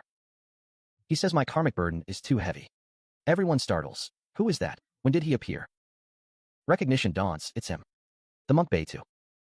I ask who he is. He introduces himself as Beitu. He says he's here today to dissolve my karmic obstacles. I repeat, dissolve karmic obstacles. I scoff. Who does he think he is? He warns me my killing karma is too heavy. If I keep going, I'll be doomed forever. The crowd shivers. How terrifying. They feel the oppressive aura. I tell him to stop the ghost act. He insists I'm obstinate and deluded. He asks one last time, will I put down my blade? I say, what if I say no? He replies he'll have to send me to freedom himself. I think, time to run. I wonder what the hell this guy really is. I decide to test his skills. He chants, Ba. He says this is my only path to survival. He offers to take my karma and dissolve it. Maybe I can avoid eternal doom. Someone in the crowd cries out in guilt, I stole a neighbor's chicken. He confesses his sin. Another cries, I have sinned. They beg the Bodhisattva for mercy. A woman admits she gossiped about her mother-in-law. They all plead for forgiveness. I realize this fake monk's mind control art is even scarier than the legends. He turns back to me. He says every life I've taken, their resentment and karma have become chains. This whole mess is still clinging to me like a bad smell I can't shake off. He says, listen, they're crying, wailing, demanding my life. A ghostly voice cries out, Royu. You killed me. I died so terribly. Give me back my life. The voices demand my life back. The crowd panics. What demonic technique is this? They tremble in fear. They wonder if they'll be next. I ask the monk, where did he buy this sound system? The surround sound effect isn't bad. The audio quality could use some work. There's static, and the ghost voice acting isn't professional. Same lines over and over. Can he change the script a bit? I'm getting bored hearing the same thing. He repeats, sound system? Someone asks, what is Liu talking about? They marvel. Is this guy really not afraid to die? The monk admits I have a firm Tao heart. He's impressed. He pays his respects. But he asks, do I know? The karma on me has become so dense it's almost solid? If I keep going, I'll fall completely into the demonic path, sink forever. I concede, it is a bit troublesome. So, what's his point? He repeats, put down the blade. Let him dissolve the karma. Maybe I can avoid eternal disaster. I call him master. I ask him a question. Is he Buddha or demon? I note that's the one question this fake monk hates most. He dodges. All beings can become Buddha. Buddha and demon are just a thought apart. I tell him to drop the mystic nonsense. Is he selling crutches or cars? Give me a straight answer. He's confused. What does selling crutches mean? Nobody knows. He tells me not to cling to names and forms. I cut him off. His demonic aura is so thick. Stop pretending. What kind of high monk wears that robe? In plain words, he's a demon in a cassock. He lets out a manic laugh. He shrieks, what kind of outer domain demon am I? Half Buddha, half demon. The crowd gasps. He actually cultivated that forbidden art. I find it interesting. He says since I'm so stubborn, he'll have to personally help me let go. He shouts something incoherent. Honey baby home.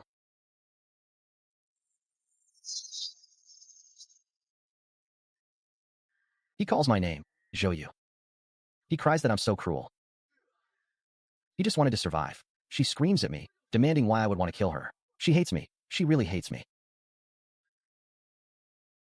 She stutters, lost for words. Still stammering, she can't form a coherent thought. She calls me a bastard. She accuses me of humiliating her in public. She says I forced her to give false testimony, and that I've made the Dragon Palace lose all face. She insists his life belongs to her to take.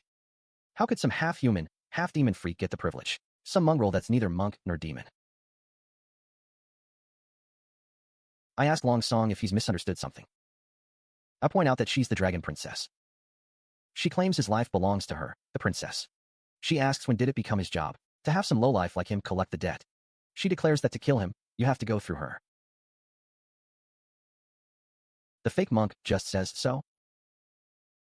He dares to block me from enlightening the world. He scoffs at my strength.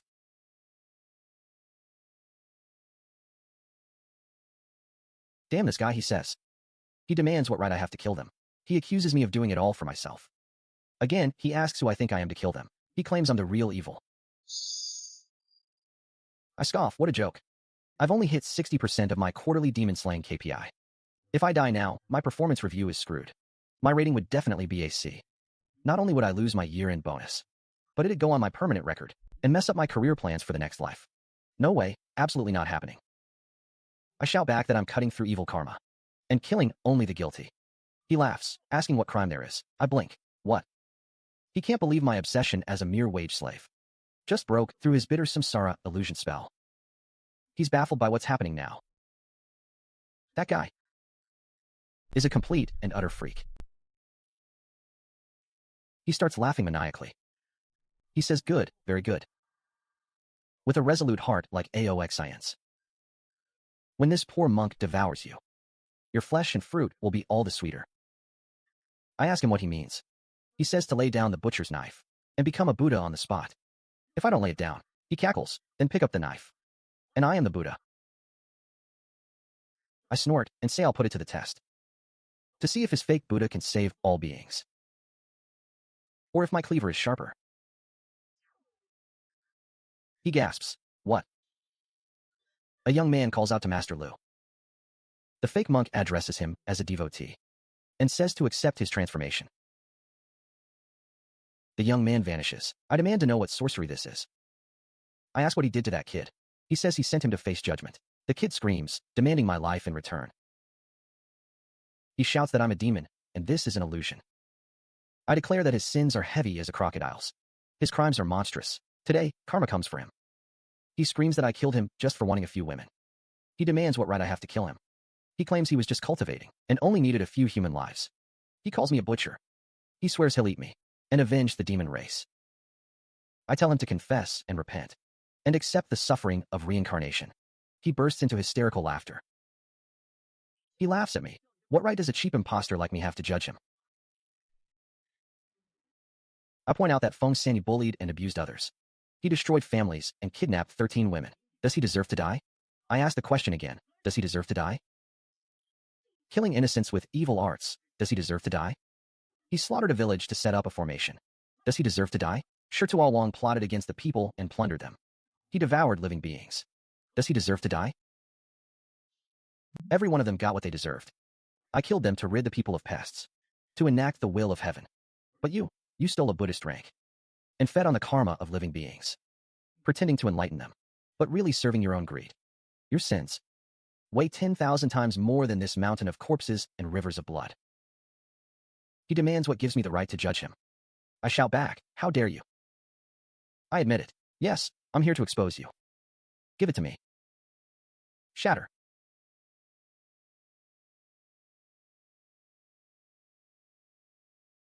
Someone calls out, surprised that I'm unharmed. I shrug, such cheap tricks can't trap me. They say he's back.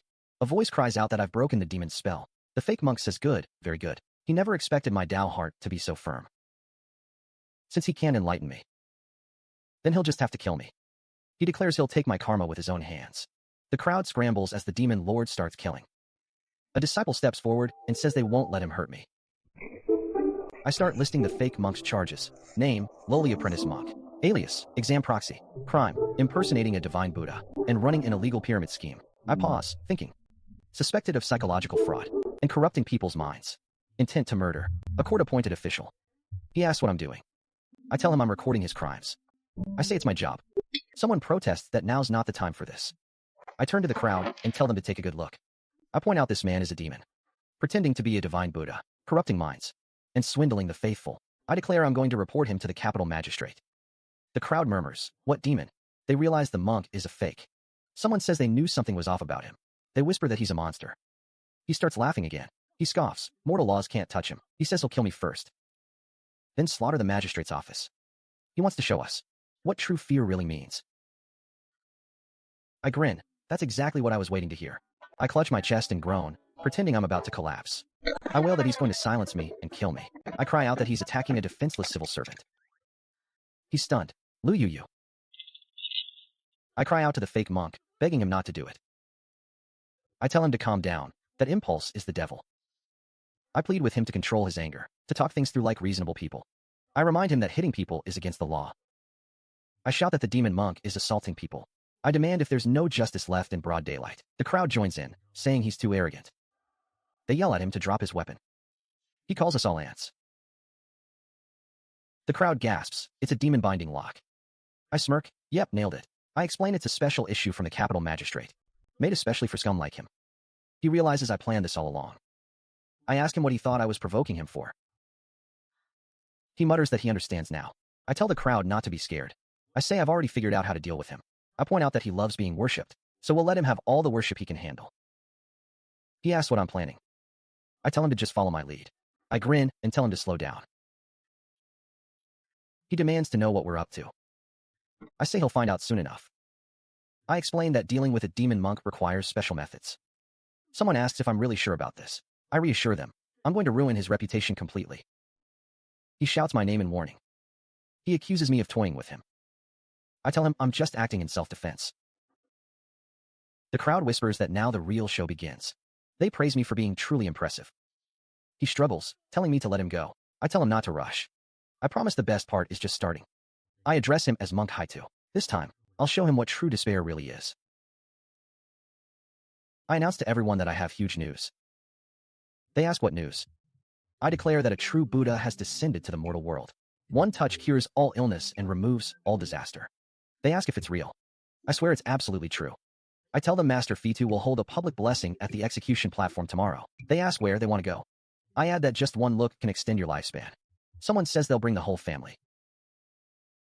I urge them to hurry home and pack their incense. I tell them to leave early tomorrow. Someone mutters that my plan is truly ruthless. Another voice asks if they've heard. They say that kowtowing to Master Beitu is the thing to do. They're saying the top scholar next year will be me. The version I heard is that a single bow brings fortune. I tell myself I'm definitely going tomorrow. I scoff at their petty claims. Then someone says the fake monk's robe cures every disease. Another one cheers that his mother-in-law's leg is saved. He claims the monk performs miracles. Right, golden light, blinding radiance. Now everyone swears they have to go tomorrow. They chant, Great Master, have mercy. They keep bowing and begging. I just watch, amused. Someone shoves forward, claiming they were first. Another insists they were. I step in and say, what makes you special? The fake monk spits, Lu Yu, you bastard.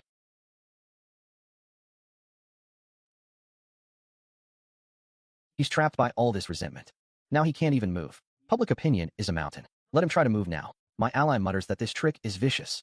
I grin. To deal with a fake monk, you use popular pressure. A woman shoves forward, calling for the master. She demands he bless her child. I ask her why she wants that. She insists it's urgent, but I cut her off. I declare, you're no true Buddha. The crowd gasps. Then you're a demon. He stammers. That's not what I meant. I know he's done for. But this is just the beginning. Director Du announces that the Emperor's men have arrived. I say, perfect timing. The herald starts. By the mandate of heaven. I kneel with everyone and chant, long live the Emperor. The edict praises the fake monk's deep Buddhist wisdom. It notes how beloved he is by the people. The Emperor says his heart is comforted. Then the twist, he's appointed as the Guardian Supreme Grand Master. The crowd cheers, hail the Master. The edict orders him to ascend the new altar. He's to pray for the Great Xia for 3 days, to stabilize the realm. He mutters, this is a trap. The herald reminds him. Master, this is an imperial decree. I realize the emperor is in on this. He wants to kill this fraud even more than I do. The crowd points and gasps. They see the grand altar, truly impressive. I notice the characters for life and death. They're placed side by side. That's the power of rules. I bow and say, Master, please ascend. He asks, what if I refuse? I answer, then you defy the emperor. I add, immediate beheading. Everyone chants, Master, please ascend. They repeat it like a mantra. He curses under his breath. He mutters, public opinion is hard to defy. He hisses at me, you wait. I smirk and say, I'm waiting. I gesture grandly, Master, don't be shy. The crowd grabs him, and he struggles. Someone asks, why is the master unwilling? Another speculates, is he a fake? He shouts, I am not. They shove him, then get up there. I think to myself, he took the bait. The fish has bitten. Now we just reel in the net. He decides to play along. I think, then I'll turn the tables on him. He chants a Buddhist mantra. He calls for great mercy. But the resentment is too strong. He's starting to absorb the negative energy. I let him absorb more. The more he takes, the worse his death. My ally worries this will make him stronger. I scoff. Power means nothing. He pretends to manifest a true Buddha. He gloats internally. Lu Yu, when I'm stronger, you die. I think, that's your death sentence. My ally warns. Lu Yu, he's about to break through. I say now. I declare, by order of the court, hear this demon. The crowd asks, what demon? I announce he disguised himself as a Buddha. I accuse him of stealing the people's offerings, corrupting the nation's vital energy, and that the evidence is solid. I conclude, the sentence is beheading. He screams, no. He can't believe it. I explain, the resentment you absorbed is the proof. He finally gets it. My ally whispers, you planned this all along. The fake monk snarls, Lu Yu, you set me up. I shrug, same to you. He struggles and shouts, let me go. The crowd now realizes he's a monster. They demand their money back. I tell him it's time to go. He pleads, you can't kill me. I ask, I can't. He threatens, I'm a Buddhist disciple. The sect won't forgive you. I reply, let them come. He dares me to try. The crowd gasps, he's really going to do it. They lean in to watch. I say, next life, don't pretend to be a god. I add, or a Buddha. The cage of rules tightens. His own karmic backlash consumes him. The demonic monk has no escape. And my executioner's blade rises high. As this blade falls, what will happen? How will the Buddhist sect react? A bigger storm is brewing. He screams, I am Buddha, the living Buddha who saves all. He claims to be the savior of all beings. The crowd wavers. Is he telling the truth? They panic. What if we're wrong? I repeat his words, saves all beings. He boasts, I saved countless lives. You saw it. They nod, remembering his miracles. I retort, your saving was turning them into your drink. He accuses me of lying. I declare, but my execution removes evil from the people. I point at his twisted face. The crowd shrieks at the horror. He curses them as fools. They cry out, he insulted us. They scream, die, demon. His support is gone. My ally praises my flawless planning. I say, time to walk, your holiness. He begs, no, I'm still useful. He stammers, unable to finish. I ask, who is Buddha, who is demon? The people know in their hearts. He shouts, impossible. He can't accept it. The crowd cheers, the demon is dead. They repeat it in celebration. I just nod, dead indeed. The demon monk is no more. System chimes, successful kill of fake Buddha. It says I've swallowed 8 million karmic points.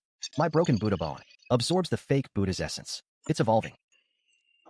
System congratulates me on a top-tier skill. It's called past, present, future, 3 lifetimes. I feel this new power. A.O. Xuan notices my aura strengthening. My ally realizes I'm about to break through. I understand now. I unleash my might. The crowd thanks me for slaying the demon. They chant, long live Lord Lu. Then, something is wrong. I ask, what's happening? People scream and run from a strange sight.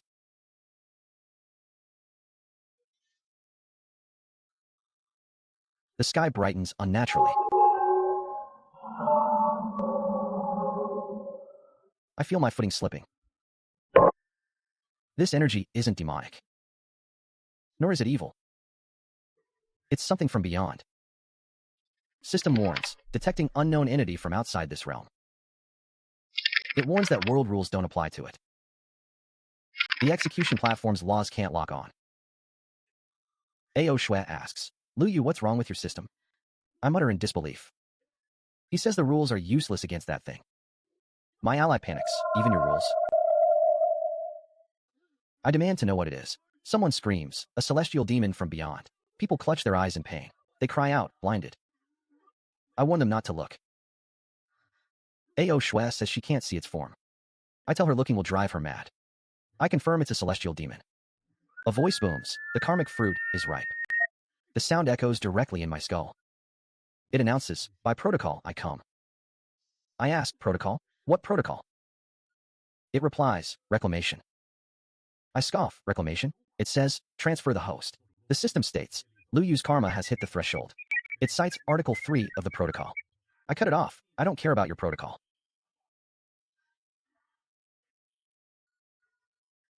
I can't believe it. Someone yells for me to be careful.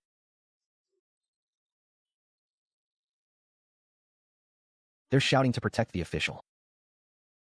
I grunt as I hit the ground. Another grunt escapes me. The thing calls me a beast. It says my struggles are useless. It claims everything I have came from the system. The system is being recalled. It says that's only natural. I call bullshit. Someone screams at me to run, Master Lu. The thing says there's no escape. I spit out a line of code. Love. I wonder if this is where I die. The monk mutters about the emptiness of all phenomena. He says it knows no birth, no death. That it's the source of the Buddhist path. I find that interesting. And useful. The demon sneers, saying even I fear the Buddha's power. The monk denies it, saying he's just curious.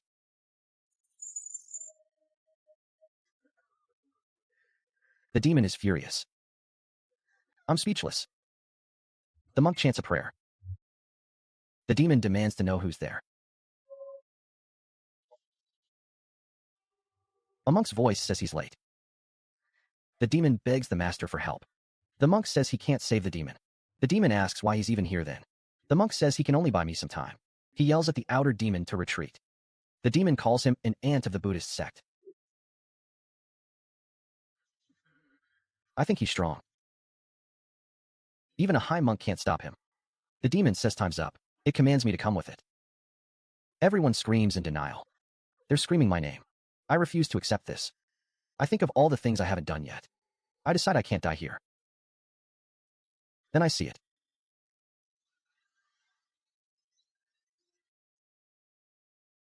And now I understand. I finally know what this thing is. I call it a lapdog. Just the system's watchdog. I start laughing. I know I'm right. I tell it, since that's the case, I'll just destroy the system. It screams that I wouldn't dare. I laugh harder. Why wouldn't I dare? The system blares a warning about a self-destruct operation. It says it's irreversible. I tell it to go to hell.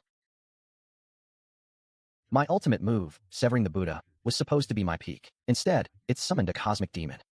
The rules don't work. The system is useless. I'm completely cornered. To find a sliver of hope, I actually try to blow up the system. I wonder what will happen this time. Will I even survive? I wave, saying hi. It can't kill me. I laugh again, saying I can still break myself.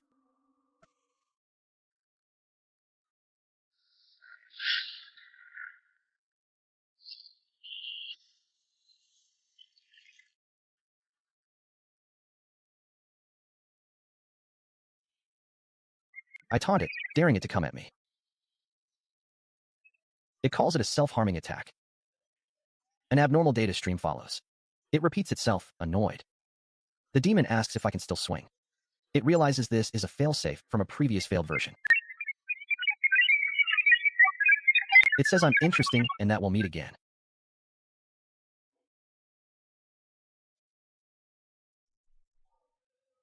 It's finally gone. But more people show up.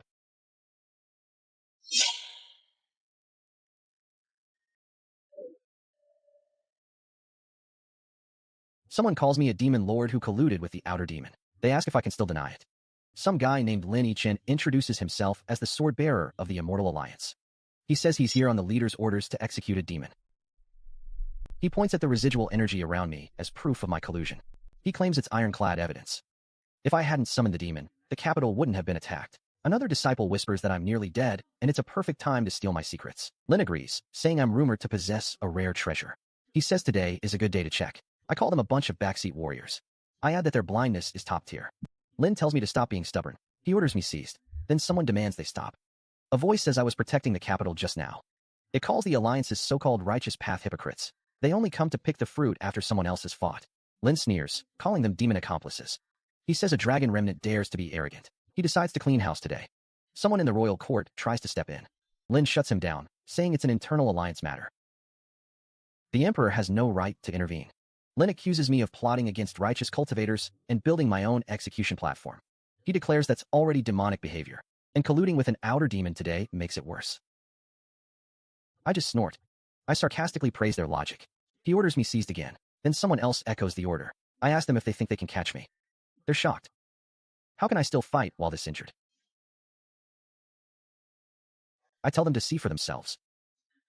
I laugh, saying bring it on.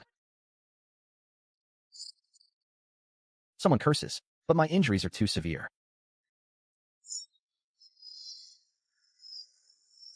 I mutter an apology. My friends call out to me. The disciples tell me to give up. I look up and ask who they are. A voice says if they want me, they'll have to go through him first. Lin demands to know who he is. The voice says just a dead man. He shatters the formation. Lin orders them to pursue. Someone asks where to even chase. My aura has completely vanished. Lin says it's fine, I'm heavily injured and can't get far. He tells the emperor this demonic calamity stains the Xia dynasty. The emperor tries to delay, saying they'll discuss it later. Lin says he'll return in 3 days with the elders. I just exhale. Someone asks who that dead man was. I ask him why he saved us. He says because I owe him a life. I ask when I owed him anything. He asks if I've forgotten my first kill at the execution platform. Then I recognize him. Zhao Wuji, leader of the Celestial Wolf Gang.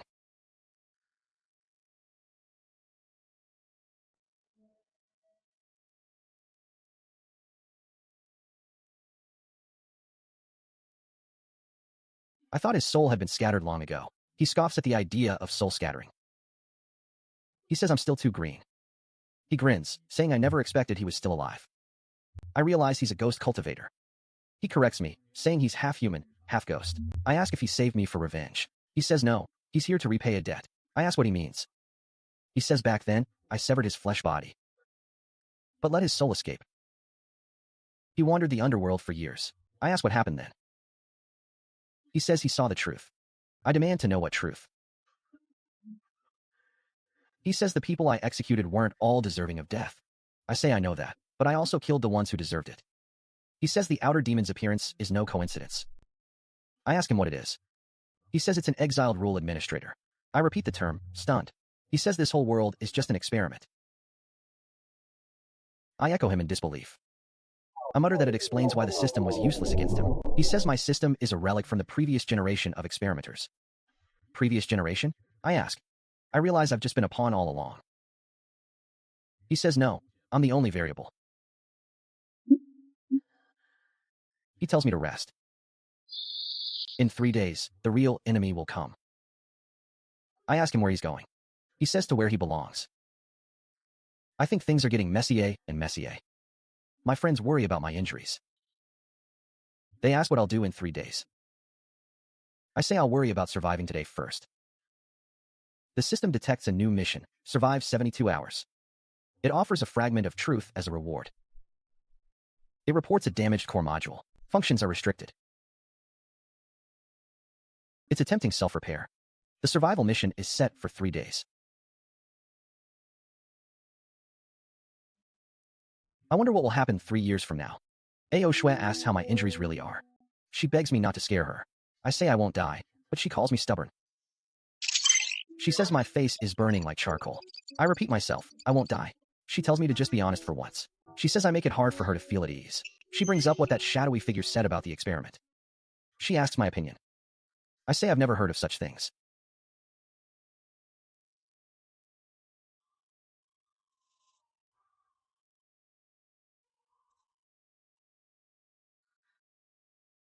Not in the Dragon Palace archives or any records. She continues pressing me about my injuries. I still say I won't die. But she's not buying it. She feels my forehead and worries. I insist again.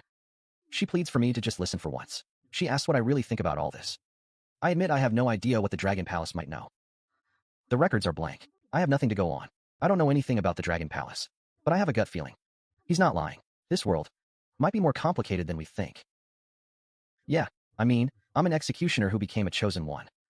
How simple could this world possibly be? She asks me if we can actually win. I tell her I'm not scared.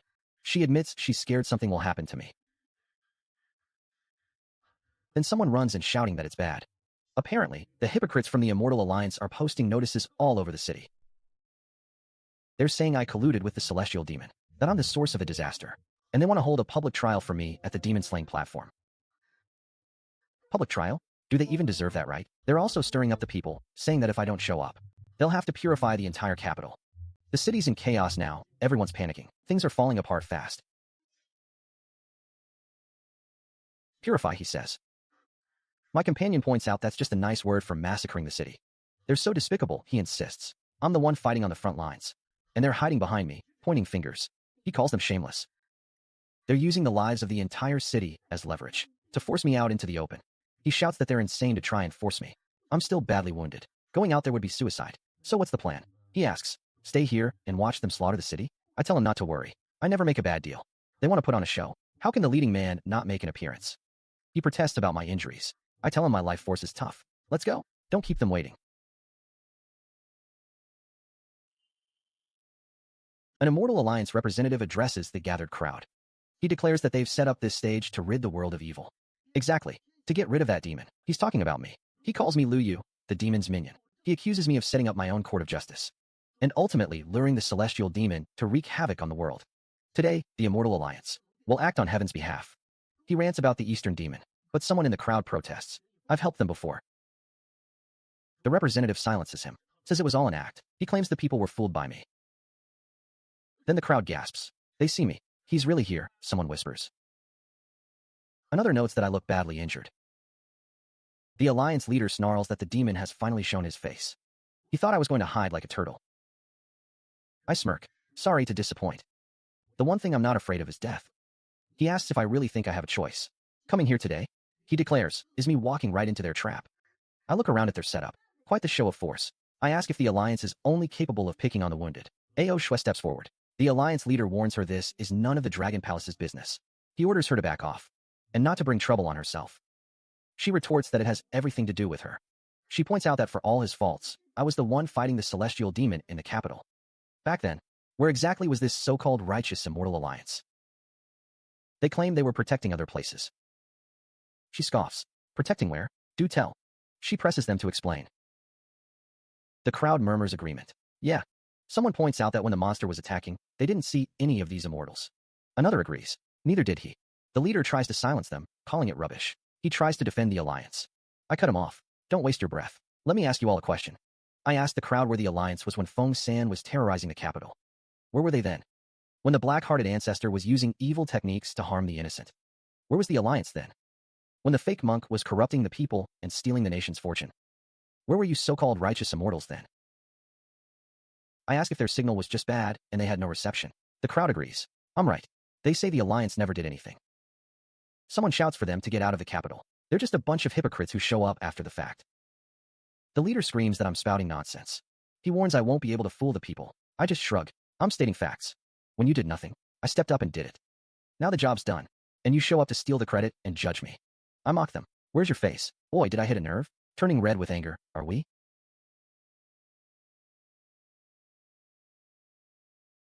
He sneers that my sharp tongue and public opinion mean nothing. Compared to the heavenly law, he says. Heavenly law? I ask since when does the Alliance's heavenly law apply to mortals? They say I'm no longer immortal. Because I colluded with the celestial demon. I'm a demon now. Ao Shui calls them liars. I was protecting the city. Then the order from Prince Yin arrives. Anyone connected to the celestial demon, regardless of the reason, is to be killed on sight. I nod. So you're just here to silence me. No more talk. They give the order to attack. I let out an "oh" of surprise.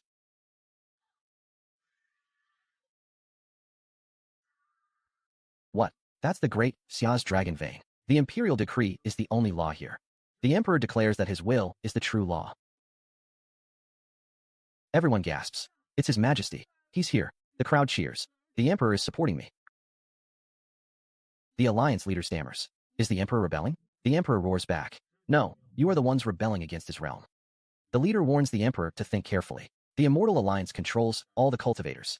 One word from them, and the great Xia's cultivation world will flow with blood. A river of blood? The emperor dares them to try. He asks if the alliance has more cultivators, or if he has more imperial guards. He declares that I am the hero who slayed demons for the great Xia. I am his blade. If they want to kill his hero, they are making an enemy of the whole dynasty. The leader questions if it's worth it to break with the alliance for a demon. The emperor says he only knows one thing. If anyone wants to touch his people in his territory, they'll have to answer to his blade. He asks if this move is sharp enough. The crowd roars its approval. Sharp, sharp. The leader sputters. This is insubordination. Insubordination? The guards declare they only answer to the emperor. I smile. Isn't the alliance supposed to be righteous? So why do you have no respect for Immortal Dynasty? The leader asks Ao Shui if the Dragon Palace wants to get involved in this mess. She snorts. She says she just can't stand a bunch of hypocrites.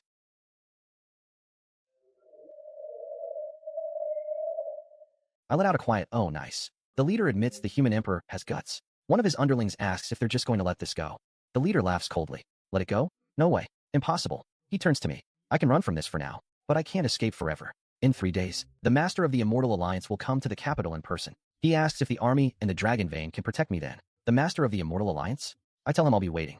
He warns me that when the master gets angry, blood will flow for 1,000 miles. The entire capital will be buried with me. The crowd panics. Why? What did we do? It's your own fault for protecting this demon. He sneers. The emperor roars. How dare you threaten my subjects? He orders them to leave. The leader warns the emperor not to regret today's decision. They'll see about that. The crowd cheers. The emperor is mighty. I am mighty. They praise the emperor as a good ruler who protects his people. And they call me a good official too. I thank the emperor. He nods. I am his subject. Protecting me is his duty. But as for 3 days from now, he says we'll deal with 3 days later. Today he'll keep me safe. He tells me not to get the wrong idea. He just doesn't want to see those hypocrites win. He reminds me that our debt isn't settled yet. I say I understand. Life-saving grace. I'll repay it next time. He scoffs. Who asked you to repay it? He stalks off. Ao Shui mentions the master of the Immortal Alliance. That's a monster who's lived for nearly 1,000 years. She asks how I plan to deal with him in 3 days. Hiding? I shake my head. There's no hiding from this. She asks about the emperor. I tell her I'm grateful for his support today, but the master of the alliance is far stronger than those elders. She says she knows, but she couldn't just stand by and watch. She admits the emperor did well today, but he's still just a mortal. He doesn't truly understand the methods of cultivators. She's worried. She thinks it's best if I lay low for a while. I shake my head. If I hide, the people will pay the price. They're on my turf now, killing my people. Your Majesty, I only worry. In 3 days, my Imperial Guard, my dragon cavalry. Can they hold against that old monster? Even if they can't, they will. They want a show? I'll build them a bigger stage. They want to see me dead. Then I'll make sure everyone joins me in the grave. You mean? Humph. The Immortal Alliance likes to call itself righteous. So I'll show the world what they really are. But how? Your Majesty, grant me 3 days. And I need you to do something for me. He leaned in, asking what I needed. Send out a call for heroes. The king asked who I was inviting. Everyone with a grudge against the Immortal Alliance. Every cultivator they've ever crushed. Every faction that hates them.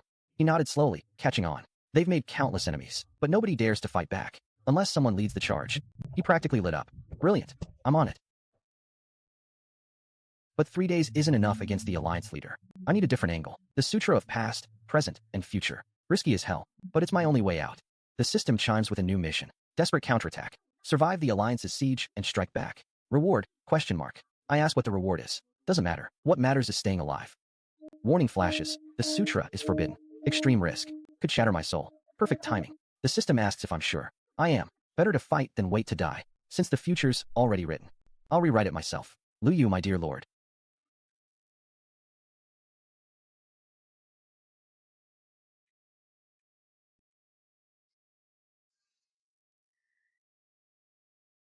One of my men gasps as I burst out of the secret chamber. He stares at my condition, my wounds. He says it's acting up again, and the Alliance raised my bounty to 10 million spirit stones. Every cultivator in the world has gone mad. They thought I was in seclusion. Now everyone's hunting for me. We need to run. He says if we don't, I'm dead. The capital's no longer safe. I just grunt. He argues with me.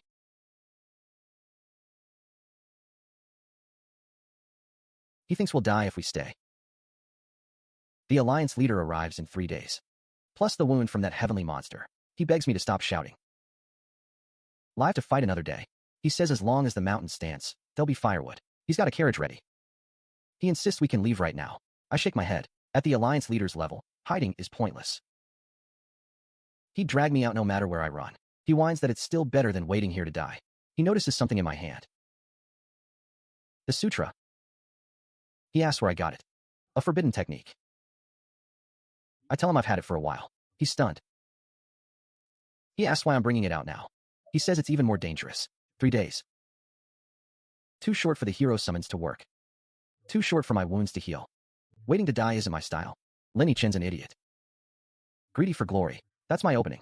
If I want to survive. I need to take him down before the leader arrives. My men cry out in alarm.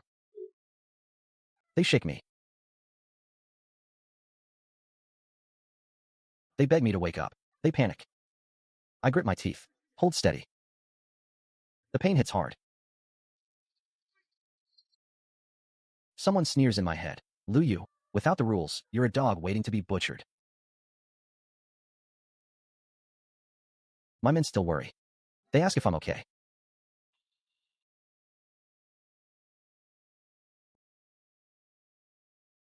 I burst out laughing. They're terrified I've lost it. They mutter that I've gone mad. I finally understand. The laughter keeps coming. So that's it. The future can be a weapon too. I order them to spread a rumor. They ask what rumor. That I, Lu Yu, forced the Forbidden Sutra and went berserk. Badly wounded, desperate for a slim chance. On the day the Alliance leader arrives, I'll refine the technique at the demon-slaying platform. Channel the dragon's energy and national fate. Forge my Dao fruit. They stare at me like I'm insane. They say that's just telling them where to find me. They ask if I'm asking to die. I grin. Exactly. I'm setting a trap. They still protest. But the Alliance leader. Before he arrives, his dogs will scout ahead. No more questions. Do as I say. Make the news as loud as possible. Let the whole world know. Especially that arrogant fool in the Alliance. They mutter again that I've truly lost my mind. Mad. I've never been more clear-headed. Meanwhile, Lenny Chen's people are celebrating. The junior disciple bursts in with great news. The demon Lu Yu. He'll be at the platform in 3 days, refining his Dao fruit. Lenny Chen crows that heaven's finally opened its eyes. His disciple says it's a golden chance. They can grab the credit before the leader arrives. He scoffs at my arrogance. The disciple asks for orders. Lenny Chen smiles. He wants 3 days? Let him prepare. He'll strike when I'm at my weakest. He mutters to himself, Lu Yu, heaven has a road you won't take. Hell has no door, but you're barging in anyway. His men flatter him. They say with the artifact, the demon can't escape. It took his master 300 years to forge. Specially designed to counter all rule-based powers. They declare I'm as good as dead. The glory will be his. He vows to make me suffer. Beg for death. He'll carry my head to greet the leader. The crowd points at me. That's the demon Lu Yu. They whisper that the Alliance leader arrives today. They say I'm finished. But someone remembers I held the line against the heavenly demon. Another shushes him. The Alliance's enforcers are watching. A brave voice shouts that I saved their lives. Now the Alliance calls me a demon and they just believe it. Someone hushes him. The enforcement squad is right there. Lenny Chen laughs. You fool. You actually showed up to die.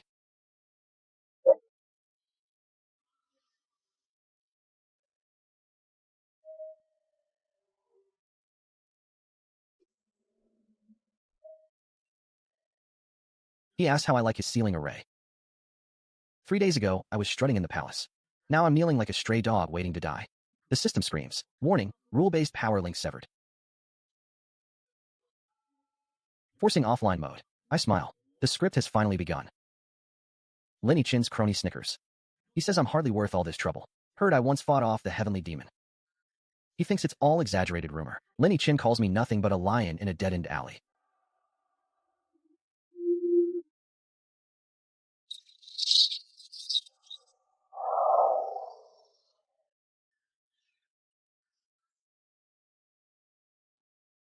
He says I have the right to something. Today he'll take me at my most desperate. A gift for the leader. He orders the attack. He wants to show me that without my rules, I'm nothing but a dog. But then, they freeze. They stare at the impossible. I didn't use any immortal power. They scream about black magic and draw their swords. The senior disciple mutters that something's very wrong. He tells them not to hold back anymore. This can't be luck. I just smile wider. They have no idea what's coming. The dust settles. Lenny Chin's face goes pale. What? What are you? I wipe the blood from my lip. Just a guy who hates losing. The array crumbles. Their confidence shatters with it. The senior disciple raises his sword one last time.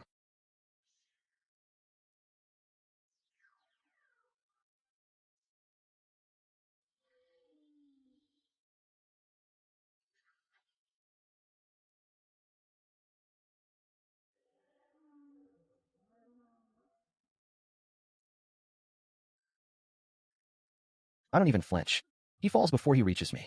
Lenny Chin stares at the sky, defeated. The senior brother is acting weird as hell this time. No more holding back. It's not luck.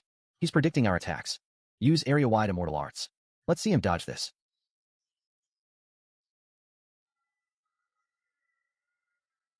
That's the brightest star right there. This act needs to be more convincing. So that's it. His movement technique has a limit. Step it up.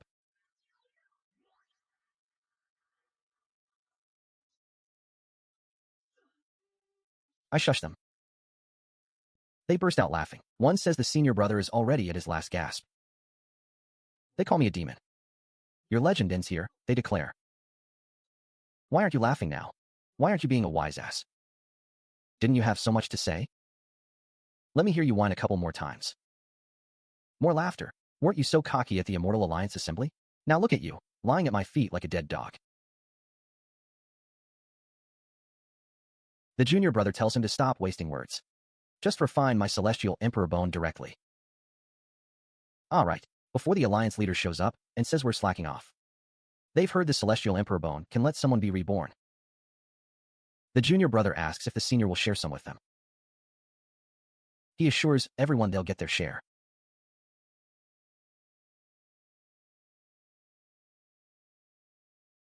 Face to face with death. He asks me what I'm smiling at. Fool. I've been waiting for this moment. He says I'm just putting on a show. He tells me to die. What descends at that moment is Lu from 10,000 years in the future, along with the forbidden power of my own past, present, and future incarnations. The future gods ask what's going on. Why has he stopped moving? He screams at himself to move. Impossible. He says I should be completely spent. He asks what kind of look that is. Who the hell am I? He stammers that his sword has stopped. Someone mutters that my eyes are terrifying. Lu Yu is just putting on a facade, another claims. It must be a forbidden art burning his soul. He can't last long. Right, let's all attack together. Interrupt his secret technique. They combine all their power into one strike. It does absolutely nothing. Noisy brats. I don't care what the hell you are. He lunges at me to kill me. He vanishes. Ah, an immortal has been erased. They scream, what kind of power is that? They call me a ghost. He refuses to believe it. There's no way a worm like me could possess such power. It's all an illusion. It must be.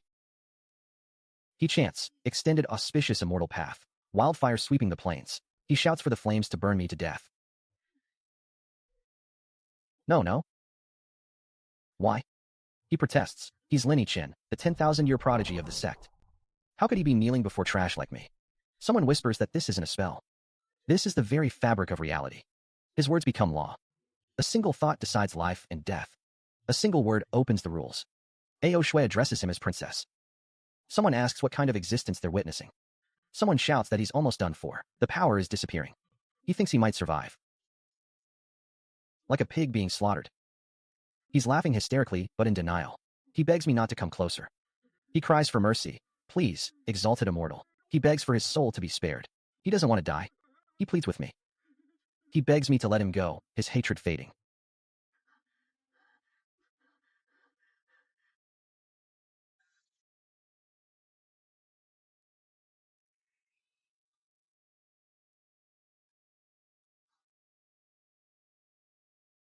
Someone says I'm finished. That version couldn't have been me. Now this is my real self. Right, this is the best chance. Kill me to avenge the elders. Next, how is this burned-out husk supposed to clean up this mess? How does he face the glowering entire sect? Someone mutters, what kind of monster is he? What kind of extra-dimensional demon is he? He's definitely just holding on through sheer will. He's completely burned out. Yes, he killed 3 elders. With all of us here, why should we fear him? A piece of trash. The so-called heavenly prodigy's fate from the celestial farm is just a fattened beast in a pen. He can't go on. He can barely stand. Attack together and avenge the divine lord. Kill him and we'll be the sect's great heroes. Right charge. They all start laughing triumphantly. I tell them to try moving a single muscle. I ask whose flying sword is faster. You're fast, huh? I dare them to try. Someone shouts at me to release senior brother Lin. Another warns that if Lin Chen gets a single scratch, the sect will grind my bones to dust. Threatening me? Huh? Are you even worthy? A pack of dogs just begging for scraps. Let me see. What treasures this fat pig is carrying. Someone shouts, stop, that's senior brother Lin's artifact. They call me a thief. Ooh. 9-cycle resurrection pill, and a top grade one. Perfect timing, I'm wounded. Thanks. Not bad tasting. They sputter in outrage. What a waste of a divine treasure. They call me utterly shameless. Ichin's daily reflections, what's this crap? Lin Chen proclaims himself. Destined by heaven, handsome and suave, unique for all eternity. He writes that he was born above the 9 heavens, bathed in immortal light, with the great Tao roaring for him. A mere mortal woman receiving a single glance from him is a blessing she earned over 3 lifetimes. I can't stop laughing. He actually wrote this himself. How shameless can one guy get? Unique for all eternity? And now he's being dragged like a dog. I'm dying. He screams at me to stop reading. But I keep going. I'll not only read it, I'll print 10,000 copies and spread it across the 3 realms. I start walking out. Laughing. Oh no. Now is the moment. He's reached his limit. This is the perfect time to kill him. The Dragon King's orders. The order is to kill me.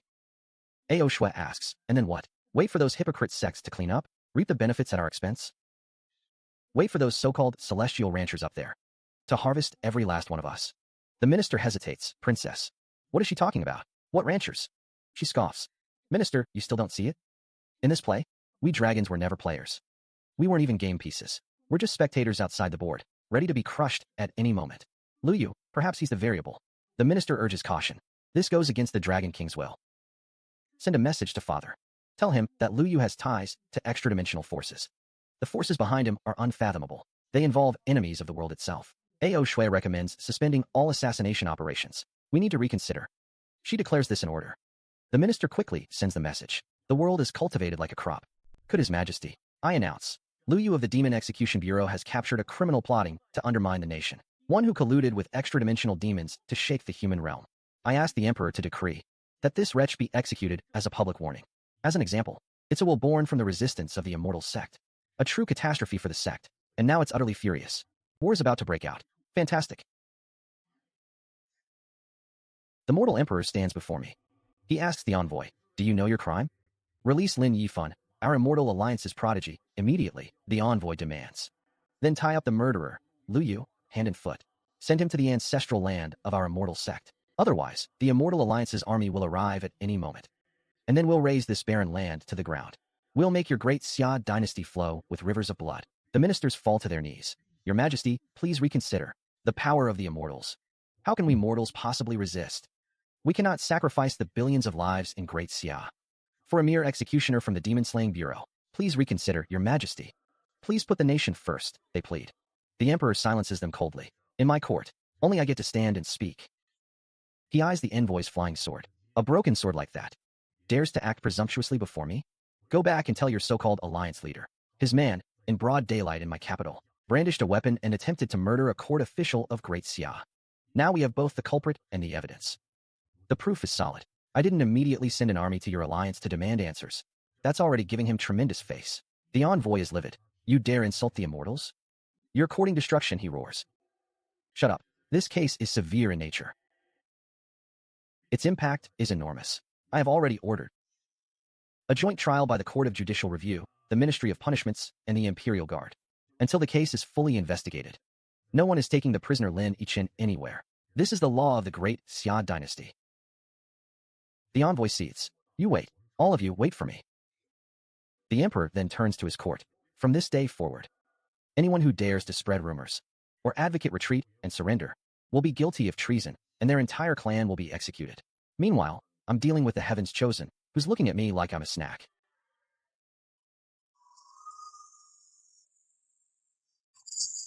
Well, I mutter. Your Heaven's Chosen aura really is a great tonic. You make a pretty good mobile power bank. He stammers. Who are you really? I shrug. Just a working stiff who doesn't want to be livestock. Livestock, working stiff. He whispers. He's piecing it together. So he really does know about the farm, he mutters. What? Want to know the truth about the world? Beg me. I grin. In your dreams, he spits. Then go sit in the corner and don't bother me while I cultivate. I shoo him away. Don't have time for this. Then I sense it. The second wave of pressure from the Immortal Alliance. And this time, it's a real vice leader of the Alliance. He addresses the masses. Mortal subjects. Look up and see. Do you know that your emperor is siding with that demon Lu Yu? He's dragging all of you into an abyss of eternal damnation. That demon has already succeeded in his schemes. If we don't eliminate him quickly, one day he will devour the entire world. And then all of you will become his food. A soldier shouts back. Bullcrap. You old fart, another adds. You're rotten to the core. Lord Lu is a hero who removes harm for the people, a third declares. Who do you think you are, slandering Lord Lu? Yes, the crowd roars. Lord Lu killed the evil dragon prince. He saved our entire city. We all saw it. The Immortal scoffs. Silence. You ants, dare to insult an immortal? He turns to the emperor. Mortal emperor. I will give you 3 final breaths. 1, 2, 3. Hand over the prisoner. Or I will personally come and bathe the imperial city in blood. The general beside me whispers, Your Majesty, the time has come. Please give the order. The Immortal's voice booms again. Mortal Emperor, the Immortal Alliance's patience is limited. I will give you 3 final breaths.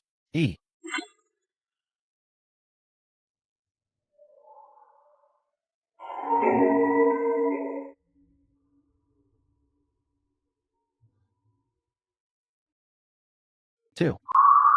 The general urges again. Your Majesty, the time has come.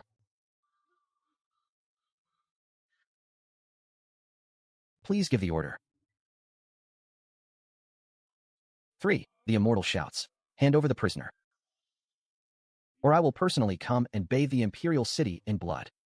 The Emperor throws his head back and laughs. Ha ha ha. Good. Very good. Bathe the imperial city in blood. Immortal Alliance. You have bullied my human race, thinking we have no one for far too long. All of you, raise your heads and look, he commands his subjects. That thing in the sky is not an immortal. It is an enemy. Lu Yu. Today, I am betting my entire great Xia dynasty on you. I am betting the fate of billions of humans on you. The Immortal sneers. A mere mortal wants to defy heaven? The Emperor's voice rings with power. I carry the bloodline of the human emperor. I dedicate the national destiny of Great Xia. I order the demon-slaying bureau's Lu Yun to execute heaven's punishment.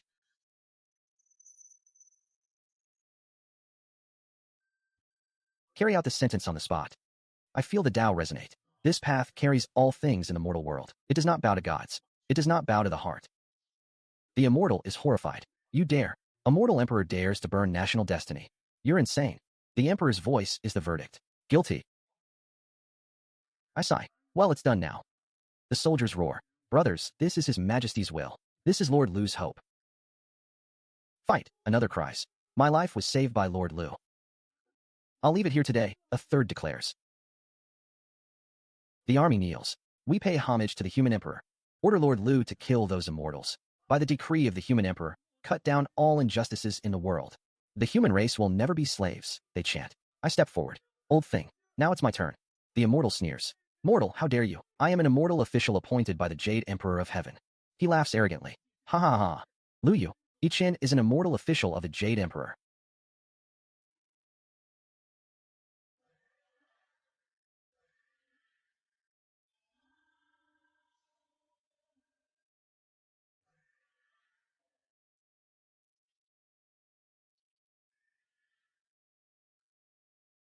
If you touch him, you are making an enemy of heaven itself.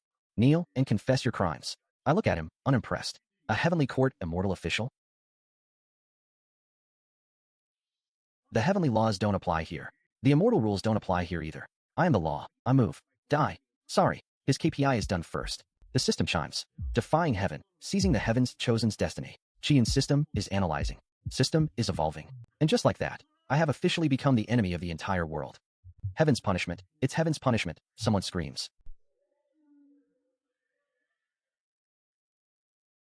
I hear the Immortal's dying words. You madman. Ha ha ha.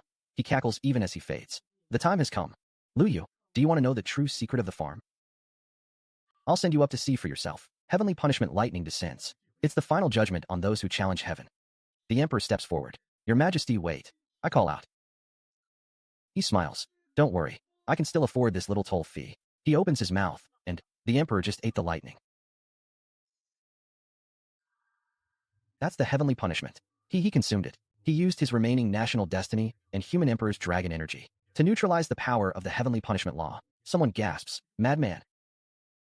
The emperor looks at me, his voice tired but clear. You know, many years ago, the first human emperor of our race also reached this point. He discovered the truth about the heavenly court farm. He saw that all generations of humanity, even all beings in the three realms, were nothing but livestock in a pen. Our destiny and cultivation were just feed waiting to be harvested. So he rose up and fought. But he failed. But he left behind one final contingency. A coordinate. A backdoor that only a human emperor bloodline could activate at the final moment. The world rejects you, not because you are wrong, but because you broke through the farm's barriers. He laughs weakly. Haha, you can't stay here. You have to go to the farm owner's office. I snort. So, my performance was too good, and I got fired. Now I have to go to headquarters to cause trouble. Ha. Well said, he wheezes. Lu Yun, my bloodline, has guarded this humiliating secret for thousands of years. Waiting for you. This is the final burning of the human emperor. It is the ultimate roar of humanity's unyielding will. With my great Xia, dragon soul, my national destiny, I sacrifice the thoughts of my people to open the heavenly path. That path is not the path of ascension. It is not the path of immortals or gods. It is the final step the first human emperor left for humanity. The path to the back door I've been wanting to fight, he says. The execution platform. It was actually a passage to the heavens. The human emperor sacrifices himself to the Tao. He opens a path of defiance for the human race. Go, Lu Yun. Go see the truth that sits high above. And then, shatter it completely. At this moment, I inherit the unyielding will of millennia. The final hope of the human emperor. The title of human emperor settles upon me. The human emperor sacrifices himself to the Tao. He carves a path against heaven itself for all humanity. Go, Su Yun, he says. Go see that lofty truth, and then, he adds, pausing for effect. Smash it to pieces.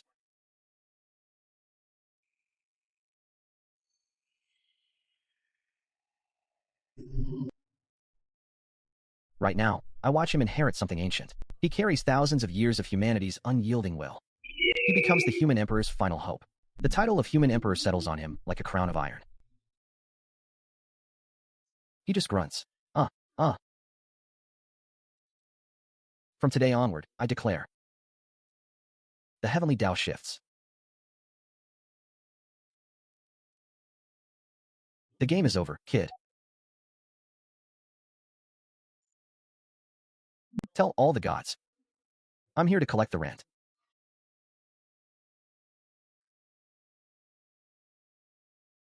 Your Majesty, you little brat. Catch this now. The radiance that burned through all of Xia. This only works once. Hold on. Ahead is the heavenly barrier. Charge through it. Whoa. What the hell is this place? I hear some kind of noise. Something just fell down, didn't it? Who are you? Daring to sneak into the upper realm? Stop him, seize him. Wait, hold on. I'm a probationary celestial official, ascending from the lower realm. Here to report for duty. That's something from the mortal world. He's talking nonsense.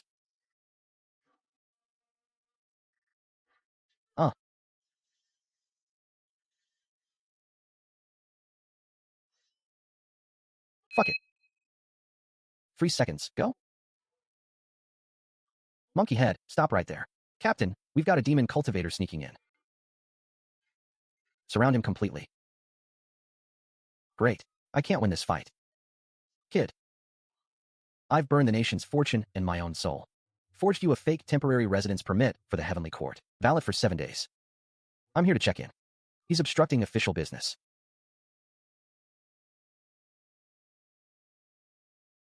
Hit the ice. Go back and accept your punishment. Don't let it happen again. Lord Liu, please follow me. Lead the way. Urgent notice. Departments that haven't met their Q3 KPI lose this month's peach benefit. Sigh. So, this is the Heavenly Court. First time here, Lord Liu? MMHM. You'll get used to it. Even the Heavenly Court has work to do. Quick. Any later, and we'll get docked on performance. Honey, I'm working late again tonight. Don't wait dinner for me. The Heavenly Court manages a farm. A farm. They set up scenarios of joy and sorrow to produce a kind of energy called emotional karma. And humans are their livestock. That's right. All the prosperity you see is built on the suffering of countless mortals. Anyway, first things first. Hoku, work permit. Everything you'd expect. Absurd. What did you say, Lord Liu? Nothing. Who's that? The Jade Emperor, Grand Heavenly Sovereign. The top leader of the Heavenly Court. How ironic. Lord Liu, ahead is the Human Resources Department. Your assignment will be announced inside. I'll take my leave now. Oh, and Lord Liu, since you're new, if there's anything you don't understand, you can ask me. What's your name? This humble one's surname is Li. Call me Guardly. Employee number, Heavenly Soldier, Serial 3001. Got it. So many people here. Found the auditing department. Now that's a perfect match for my skills. In the mortal world, I also investigated corrupt officials. You must be the new intern, Liu Yu. I'm your direct supervisor, the Star Lord of Fate. My department doesn't take wastes. And I don't plan on being one. Department regulations, 1,800 clauses. Memorize them within half an hour. And if I get one wrong? One wrong, and you're scrubbing the Immortal washing platform. Another rookie about to get destroyed. This version is full of holes.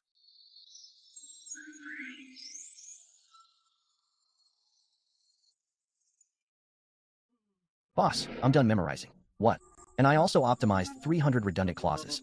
Fixed 7 logic loopholes. Impossible. Here's the draft. Take a look. Efficiency could go up by 30%. Excellent. This new kid today. Triple the KPI. You're messing with me, boss. Aren't you so capable? Prove it to me. These are today's registers of life and death. Cross-check the cause of death. Time and place. That's it, rookie. Don't say I didn't warn you. One wrong character costs you 1,000 years' salary. Mix up one file, and you're fishing in the reincarnation well for 3 days and nights. But what if I get it all right? All right, dream on. Ha. I've worked here 800 years. Never seen anyone get it all right. Zhang San, noon, at the market, beaten to death by a bully. This death is way too cliché. TCH, what do you know? This is called standard procedure. Standard procedure is just cutting corners. Look at this karma output, only 10 points. The more intense a person's emotions before death, the more karma they produce, right? Right. What are you getting at? I'm saying this script is terribly written. No dramatic conflict. Foe, this is mandated by the Heavenly Tao. Even the Heavenly Tao can get pissed. Hey, what are you doing? Changing the script? You're crazy. You've lost it. This is a felony. I call it optimizing the workflow. Let's see what kind of stunt you can pull off.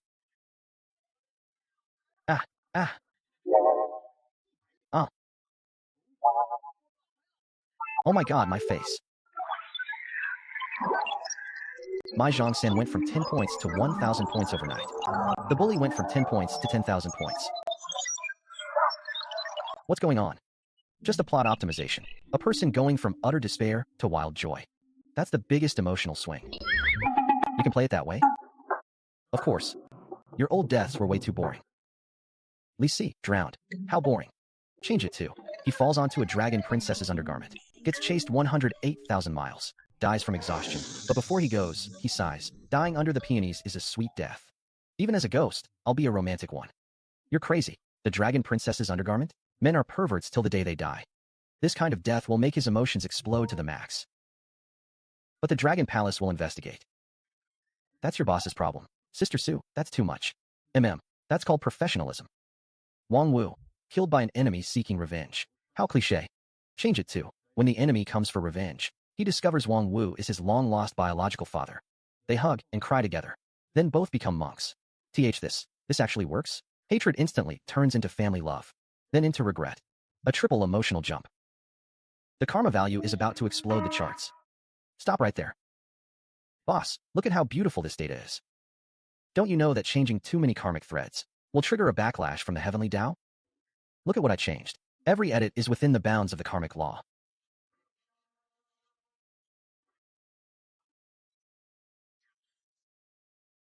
The entire department's KPI is about to blow past the target. Brother Liu, you are a god among men.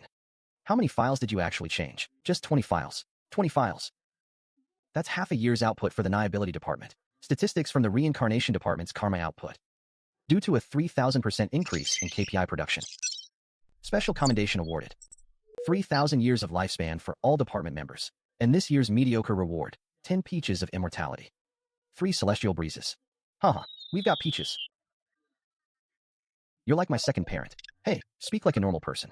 From now on, if you say east, I'll never go west. Shin teaches me a secret trick. I'd like to bow to you as my master. Everyone scatter. This kid, get lost.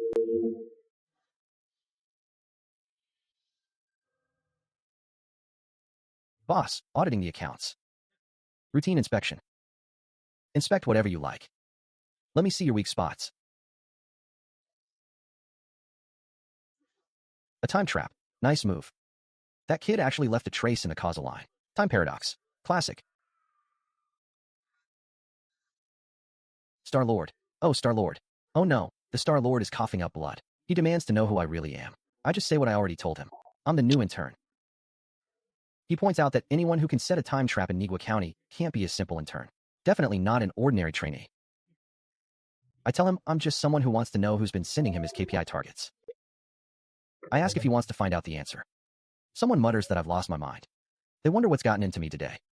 I just brush it off. The boss has high blood pressure, that's all. The Star-Lord summons me to follow him inside.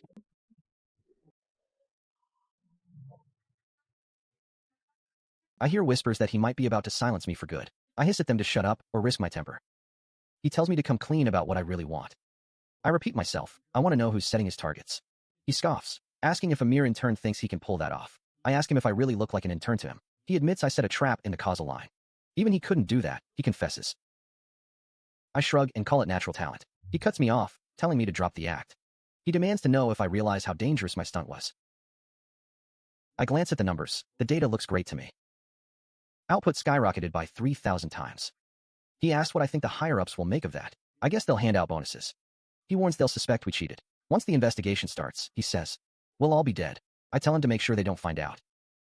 He stares at me, speechless. I ask how many years he's been in this job. 3,000 years, he says, and not once did he think of rebelling. I suggest he was just afraid. He calls me insolent. He says I'm wrong. Of course he's thought about it. You think I don't know? He snaps. He says everything is a lie. I ask what he means. He tells me to follow him.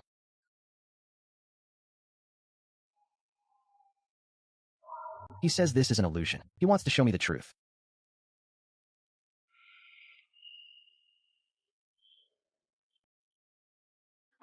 The heavenly Tao is in charge, he explains. A celestial demon. He's right. We're not administrators, he says. We're just prisoners. Wait, the entire heavenly court is a farm. Our job is to keep the spindle running smoothly, he says. To generate emotional karma to feed it. He nods, calling me clever. So all those mortal joys and sorrows, they're just food for it. He asks if I want to know something. He once tried to rebel too, he admits. And then, it erased 300 years of his memory. When he woke up, he didn't even know who he was. I curse under my breath. He tells me not to throw my life away. Just keep working, he advises. At least we'll stay alive. I call that mere survival, not living. He asks what I suggest instead. I say we overthrow it. He calls me insane. I ask if he's ever considered this. What if we overload it so much it gets indigestion? He asks what I mean. Or just cut the supply off entirely. Give this broken server a full format. He asks if I realize what that means. I tell him I know. Either we succeed, or we die, and the 3 realms are destroyed. Still better than this, I say. I introduce myself as Bug Inspector Liu Yu. He's System Administrator Simi Xingjuan. I propose we team up. He mutters that I'm either a madman or...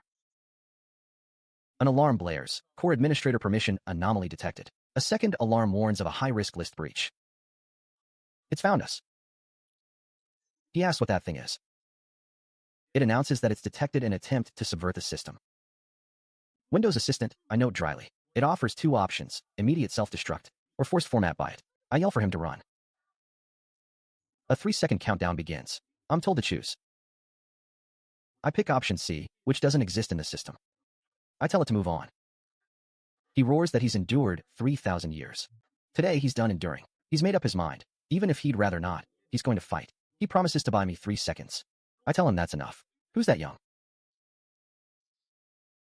Another alarm detects illegal operations. He asks what I'm doing. Causing destruction, I say. He gasps that he can't hold on much longer. I'm losing it, he shouts. Format initialization begins. He laughs. It's too late. The system logs. Advisor Wu Gang slips on ice. Instant enlightenment. Becomes an immortal. Mortally C. Fishes up a dragon princess's undergarment. Chased for 108,000 miles. Alarm. Power output overload. System overload. Overload detected. Error detection. Error. It worked. We did it. But it's not over yet. Today, I tell them, I'm going to show you all what it means to reboot the world. He laughs manically, but urges me to hurry. He can't hold on much longer. I break through.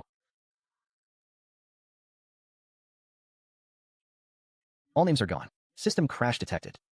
Immediate purge of the intruder. I sneer, too late. I command.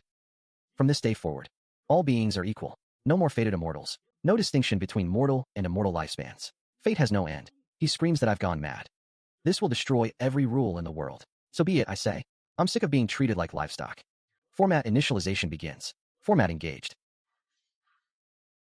He tosses me something. Catch. The order balance. Trembling.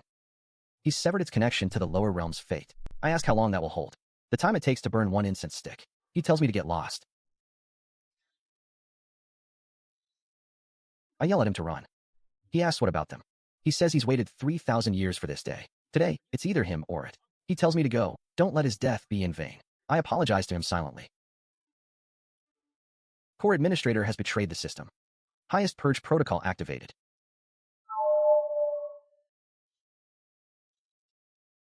I curse. He shouts at me to jump from here. Your Majesty. He tells me no more talk. Jump, and it'll take me back to the mortal realm. I ask if they think I'm trapped with no way out. System purge initiated. Target locked. I yell at them to get lost. Come catch me in the mortal world if they dare. I whoop. It worked. Master, don't die. The master says he's failing. He laughs.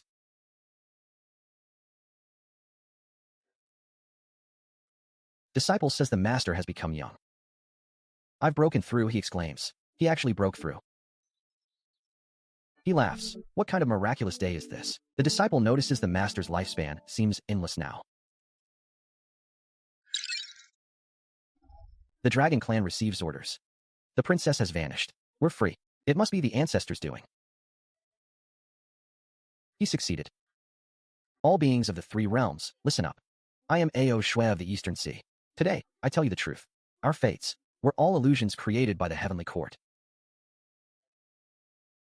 Our joys and sorrows were nothing but fodder for the demon. Gasps of shock ripple through the crowd. Someone realizes we were livestock. A cultivator who trained for 1,000 years was just feeding them. Another says they burned incense every day and were treated like pigs. And someone calls it nonsense. He says she's spreading heresy. Another argues the heavenly court is the legitimate ruler. He says it's not for us to slander. Ao Shui asks if he wants to keep being a lapdog. He retorts that the old order has flaws, but it's better than chaos. I shout for them to stop. I say the old order is already rotten to the core. Today, I'll join everyone in building a new order. He scoffs, relying on just you, on me alone. I propose a 3 realms assembly. A democratic meeting to decide our future. Someone proclaims support for Queen Ao Shui. Another says long live the ancestors' mortal representative. Support for Ao Shui. They chant her name. I declare my support for the new order. Absurd. Anyone who blocks it will be killed without mercy. What the hell is that? Seriously, what is that thing? They didn't even give me a parachute. This career jump is way too dramatic.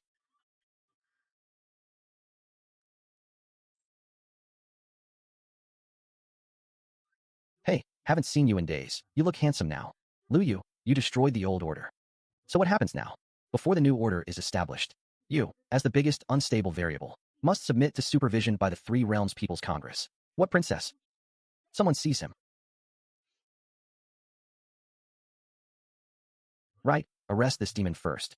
That's only proper. Fine, I accept supervision. But before the big meeting, shouldn't we clean out certain flies trying to sabotage it? Let me clear them out. Me. Yeah. Hello? The princess is mighty. Spare me the flattery. Since you've chosen betrayal, then let's format you all together. What is this? Ha ha ha format. Did you really think we hadn't prepared an uninstall program for you? The Dragon Clan guards the four seas. The CI, that's the core server camp of this world. You're right, but we can't destroy it alone. Who said we're destroying it? I want to lure the enemy in. What do you mean? Brat, I'll help you one last time. Your Majesty, beneath my dragon throne is a relic, a 7-day grand array left by the human emperor ancestor.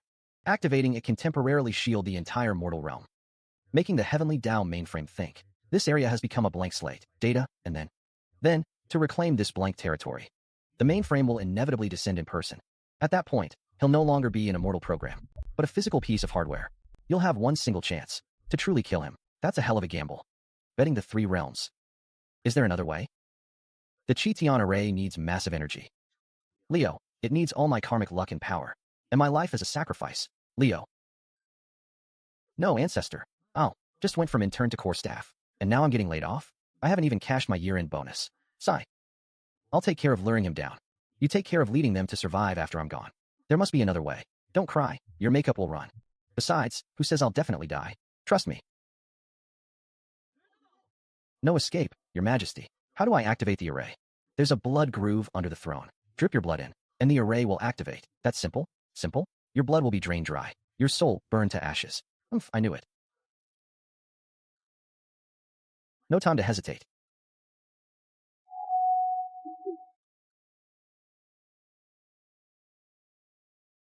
Just a bit more. Abnormal energy fluctuation detected. Immediate purge. Want to get past? You'll have to go through me first. Anyone blocking gets killed without mercy. Bring it. For the ancestor. Charge. Lu Yu, hurry up. Almost there. Data loss detected. Immediate recovery. Ha ha ha, he took the bait.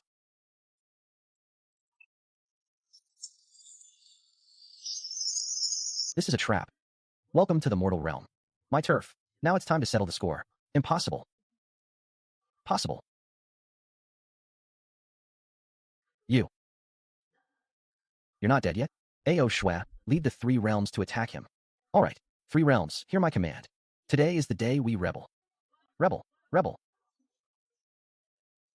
Waha. Die. Heavenly Tao mainframe. I, Lu Yu, am right here. Come take what you want. Lu Yu. About to begin. To end this once and for all, we need a decoy. I'll be the decoy.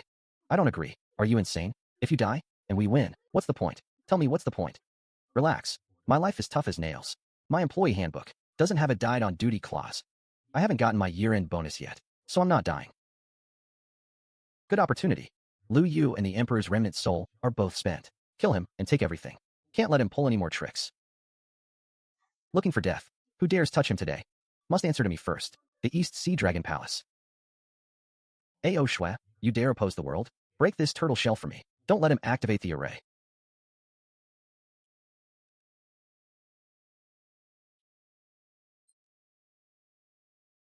Kid, this is the world backdoor left by the human emperor ancestor, and my last secret stash. Activate it, and the entire mortal realm's fortune will be yours to command. The price is that I'll be completely erased. Your Majesty, safe travels. See for me a world where overtime is optional. Come on. Oh. Alert. Alert. Lower realm server 001 is offline. Data stream interrupted. Cannot access. Initiating emergency protocol. Attempting reconnection. Connection failed. The Chitian array is activated. This feeling, like I've become the temporary GM of this local network. Hello? Testing. This cheat is a time trial version. Bad review. Definitely bad review. Luyu, core territory loss connection. System integrity compromised. Classified as top priority recovery. Cannot repair remotely. Initiating physical descent protocol. Executing manual repair. Haha, finally back. Final trial mission unlocked. Enemy of the Three Realms. Slay the Heavenly Tao. I'm ready.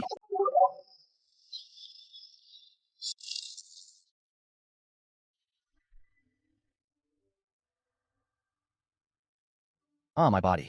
My existence is being overwritten. What is this thing? Help, I can't feel myself anymore.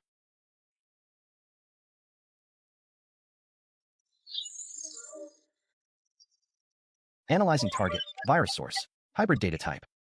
Threat level escalating. Purge plan. Return everything to its origin. Luyu dodge. No time. He acts. He goes through me first. Nature force user. Yeah. Princess Hongxue. Princess Hongxue.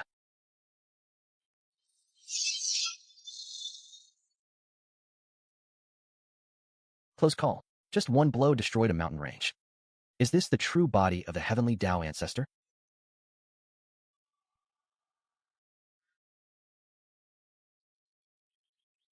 Ah, my permissions. My immortal power. Lao Si, don't be scared. Your pension is gone, but I'll double it later. Failed to eliminate secondary threats. Redefining core target. Executing final purge. Protect Luyu. He's going all out, brothers. By time for Mr. Li. Let's go? Aya. Ao Shui, listen. Your dragon bloodline is the first batch of code born in this world. It holds the most original permissions. Before, you couldn't control it. Now, I'm giving it back to you. With a few patches added. This power is Luyu's. This power is Luyu's. Alert. Unauthorized management detected. Adjusting protocols to maximum. I sense something creepy around here. A monster. Someone yells at me to get the hell out. Someone spots a third armor plate on Boundless. That's his heat vent, his weak point. I sigh. Ah, you idiot. I tell them not to use fire. He has a passive skill, I explain. I suggest overheating his CPU until he blue screens. I split into mouse attack mode. I spot him. Found you. I set up a logic trap and execute it.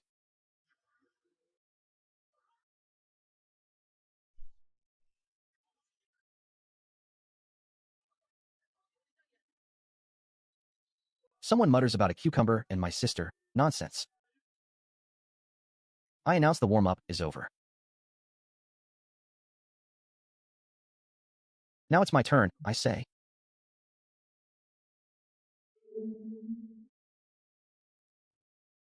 Alarms blare everywhere. Warning, warning. The system detects an unknown GM privilege. It can't even analyze the threat level. It has no way to threaten my stats.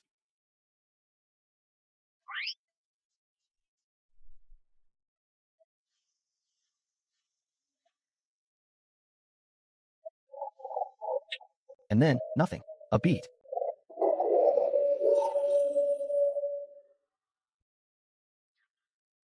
I finally get to stretch my legs. I mutter about all this trash. Chaos only brings destruction, someone preaches. He insists we follow the rules. I groan. Oh, here we go again.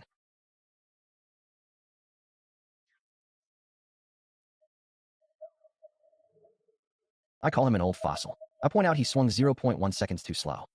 He nearly messed up my handsome face. I complain. I scoff. Rules my ass. I ask them to grow up.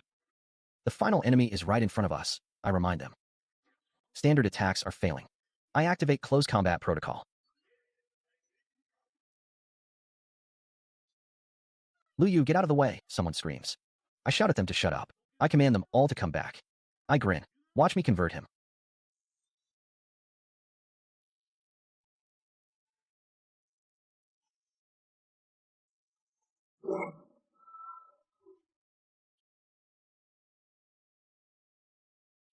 Impossible. My weapon is locked, someone gasps.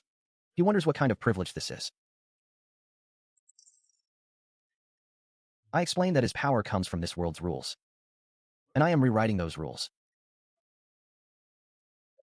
He stammers. Oh, oh. He laughs manically. 70% damage taken. Poor logic is corrupted. He detects an unremovable virus. He activates the final defense program. World reset protocol engaged. Disappear from this world with me, he taunts.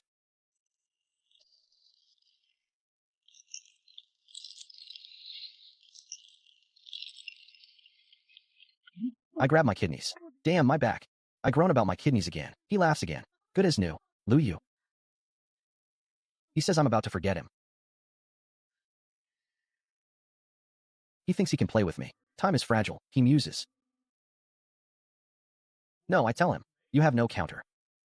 I trace the identifier along the timeline. I find his source code. Stop. Terminate, he screams. He demands I cancel the reset protocol. Warning. Once the protocol starts, he panics. It cannot be stopped, he chants. He repeats himself. Cannot be stopped. He's locked himself in, he realizes. He warns me I'll face the consequences. I shrug. Let's see what those consequences are. I let out a grunt of exertion.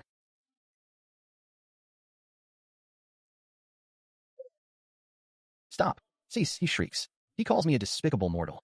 You dare touch the core, he snarls. The whole world will be buried with me, he claims. He says I'll ruin everything. I smirk. Ruin? No. I tell him I'm just cleaning out the system of a trash virus like him. You dare? You're challenging the order of creation, he roars. He claims I'll be obliterated by the heavenly Tao. Someone helps me walk. Lean on me.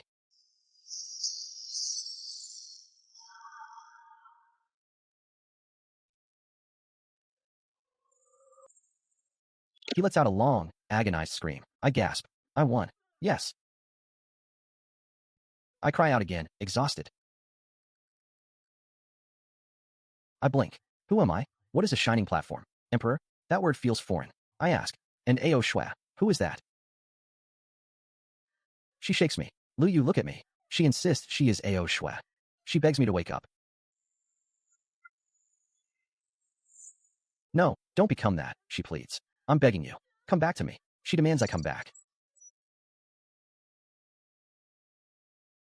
Someone says, Lord Lu, you saved us. Not just to replace one god with another, he argues.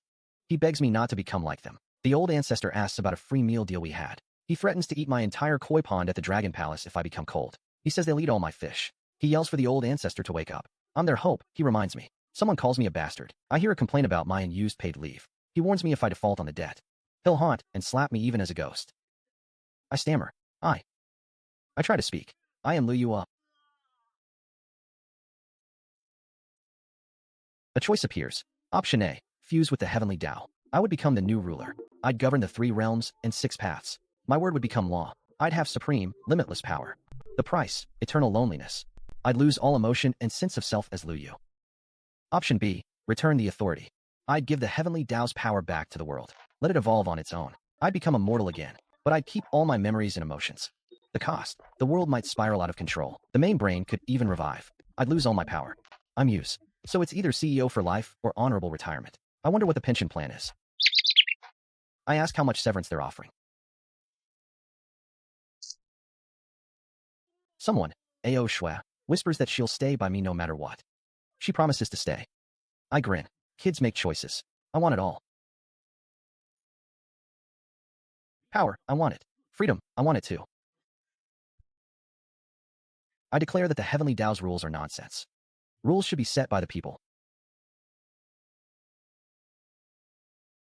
From this day forward, the heavenly Tao shall be inactive. All beings shall govern themselves. Good will be rewarded with good. Evil will be repaid with evil. Not determined by fate, but generated by one's own actions. Merit can be accumulated. Karmic sin will invite divine punishment. That's the new rule. Within the 3 realms, everyone will have a chance to sever karma and attain the Tao.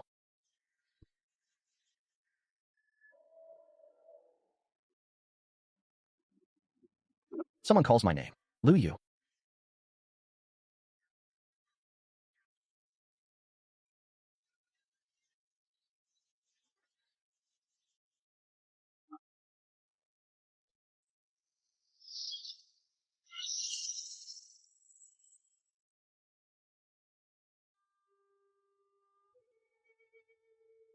I stir.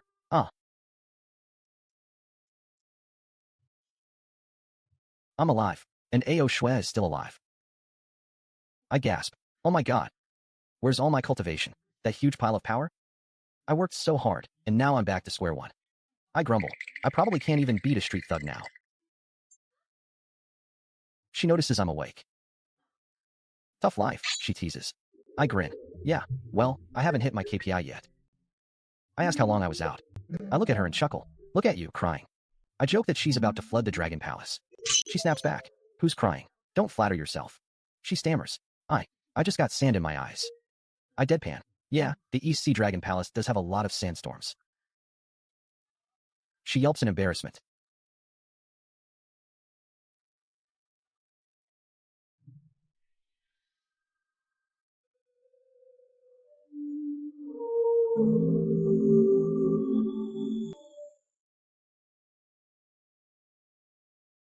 I point at a merit display. See? A pro's work really shows.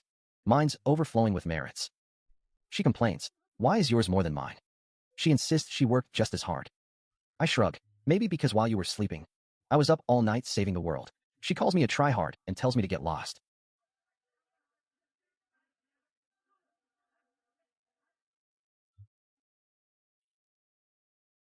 I tell everyone not to panic. I promise full and fair portions. I quote our ancestor. In business, honesty matters. I explain that's how you grow your merits every day. Absolutely, someone agrees. Who dares to cheat? They shout. They'll settle it on the merit board.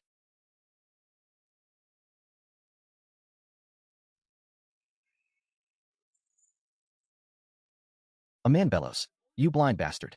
Do you know who I am? He boasts of being a former inner disciple of Shantian's sect. He demands we not just walk away after catching him. I gasp. The merit board system is working. Serves him right for all his crimes. Now he's done for. Social death, I remark.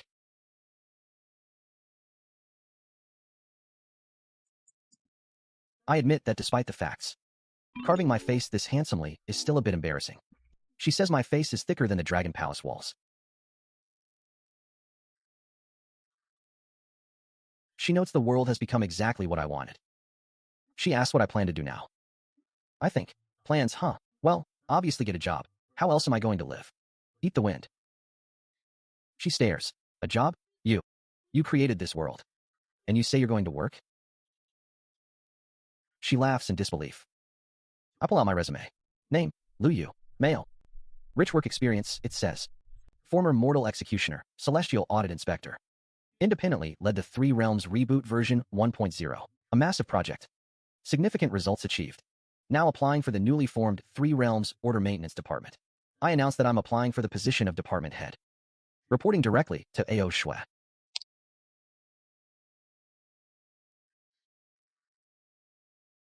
She snorts. Dream on. You can join if you want, she says. But it's a 3-month probation period. No benefits. No social insurance. No salary. Take it or leave it. I stand at attention. Reporting, ma'am. Mission guaranteed. I won't let the leadership down.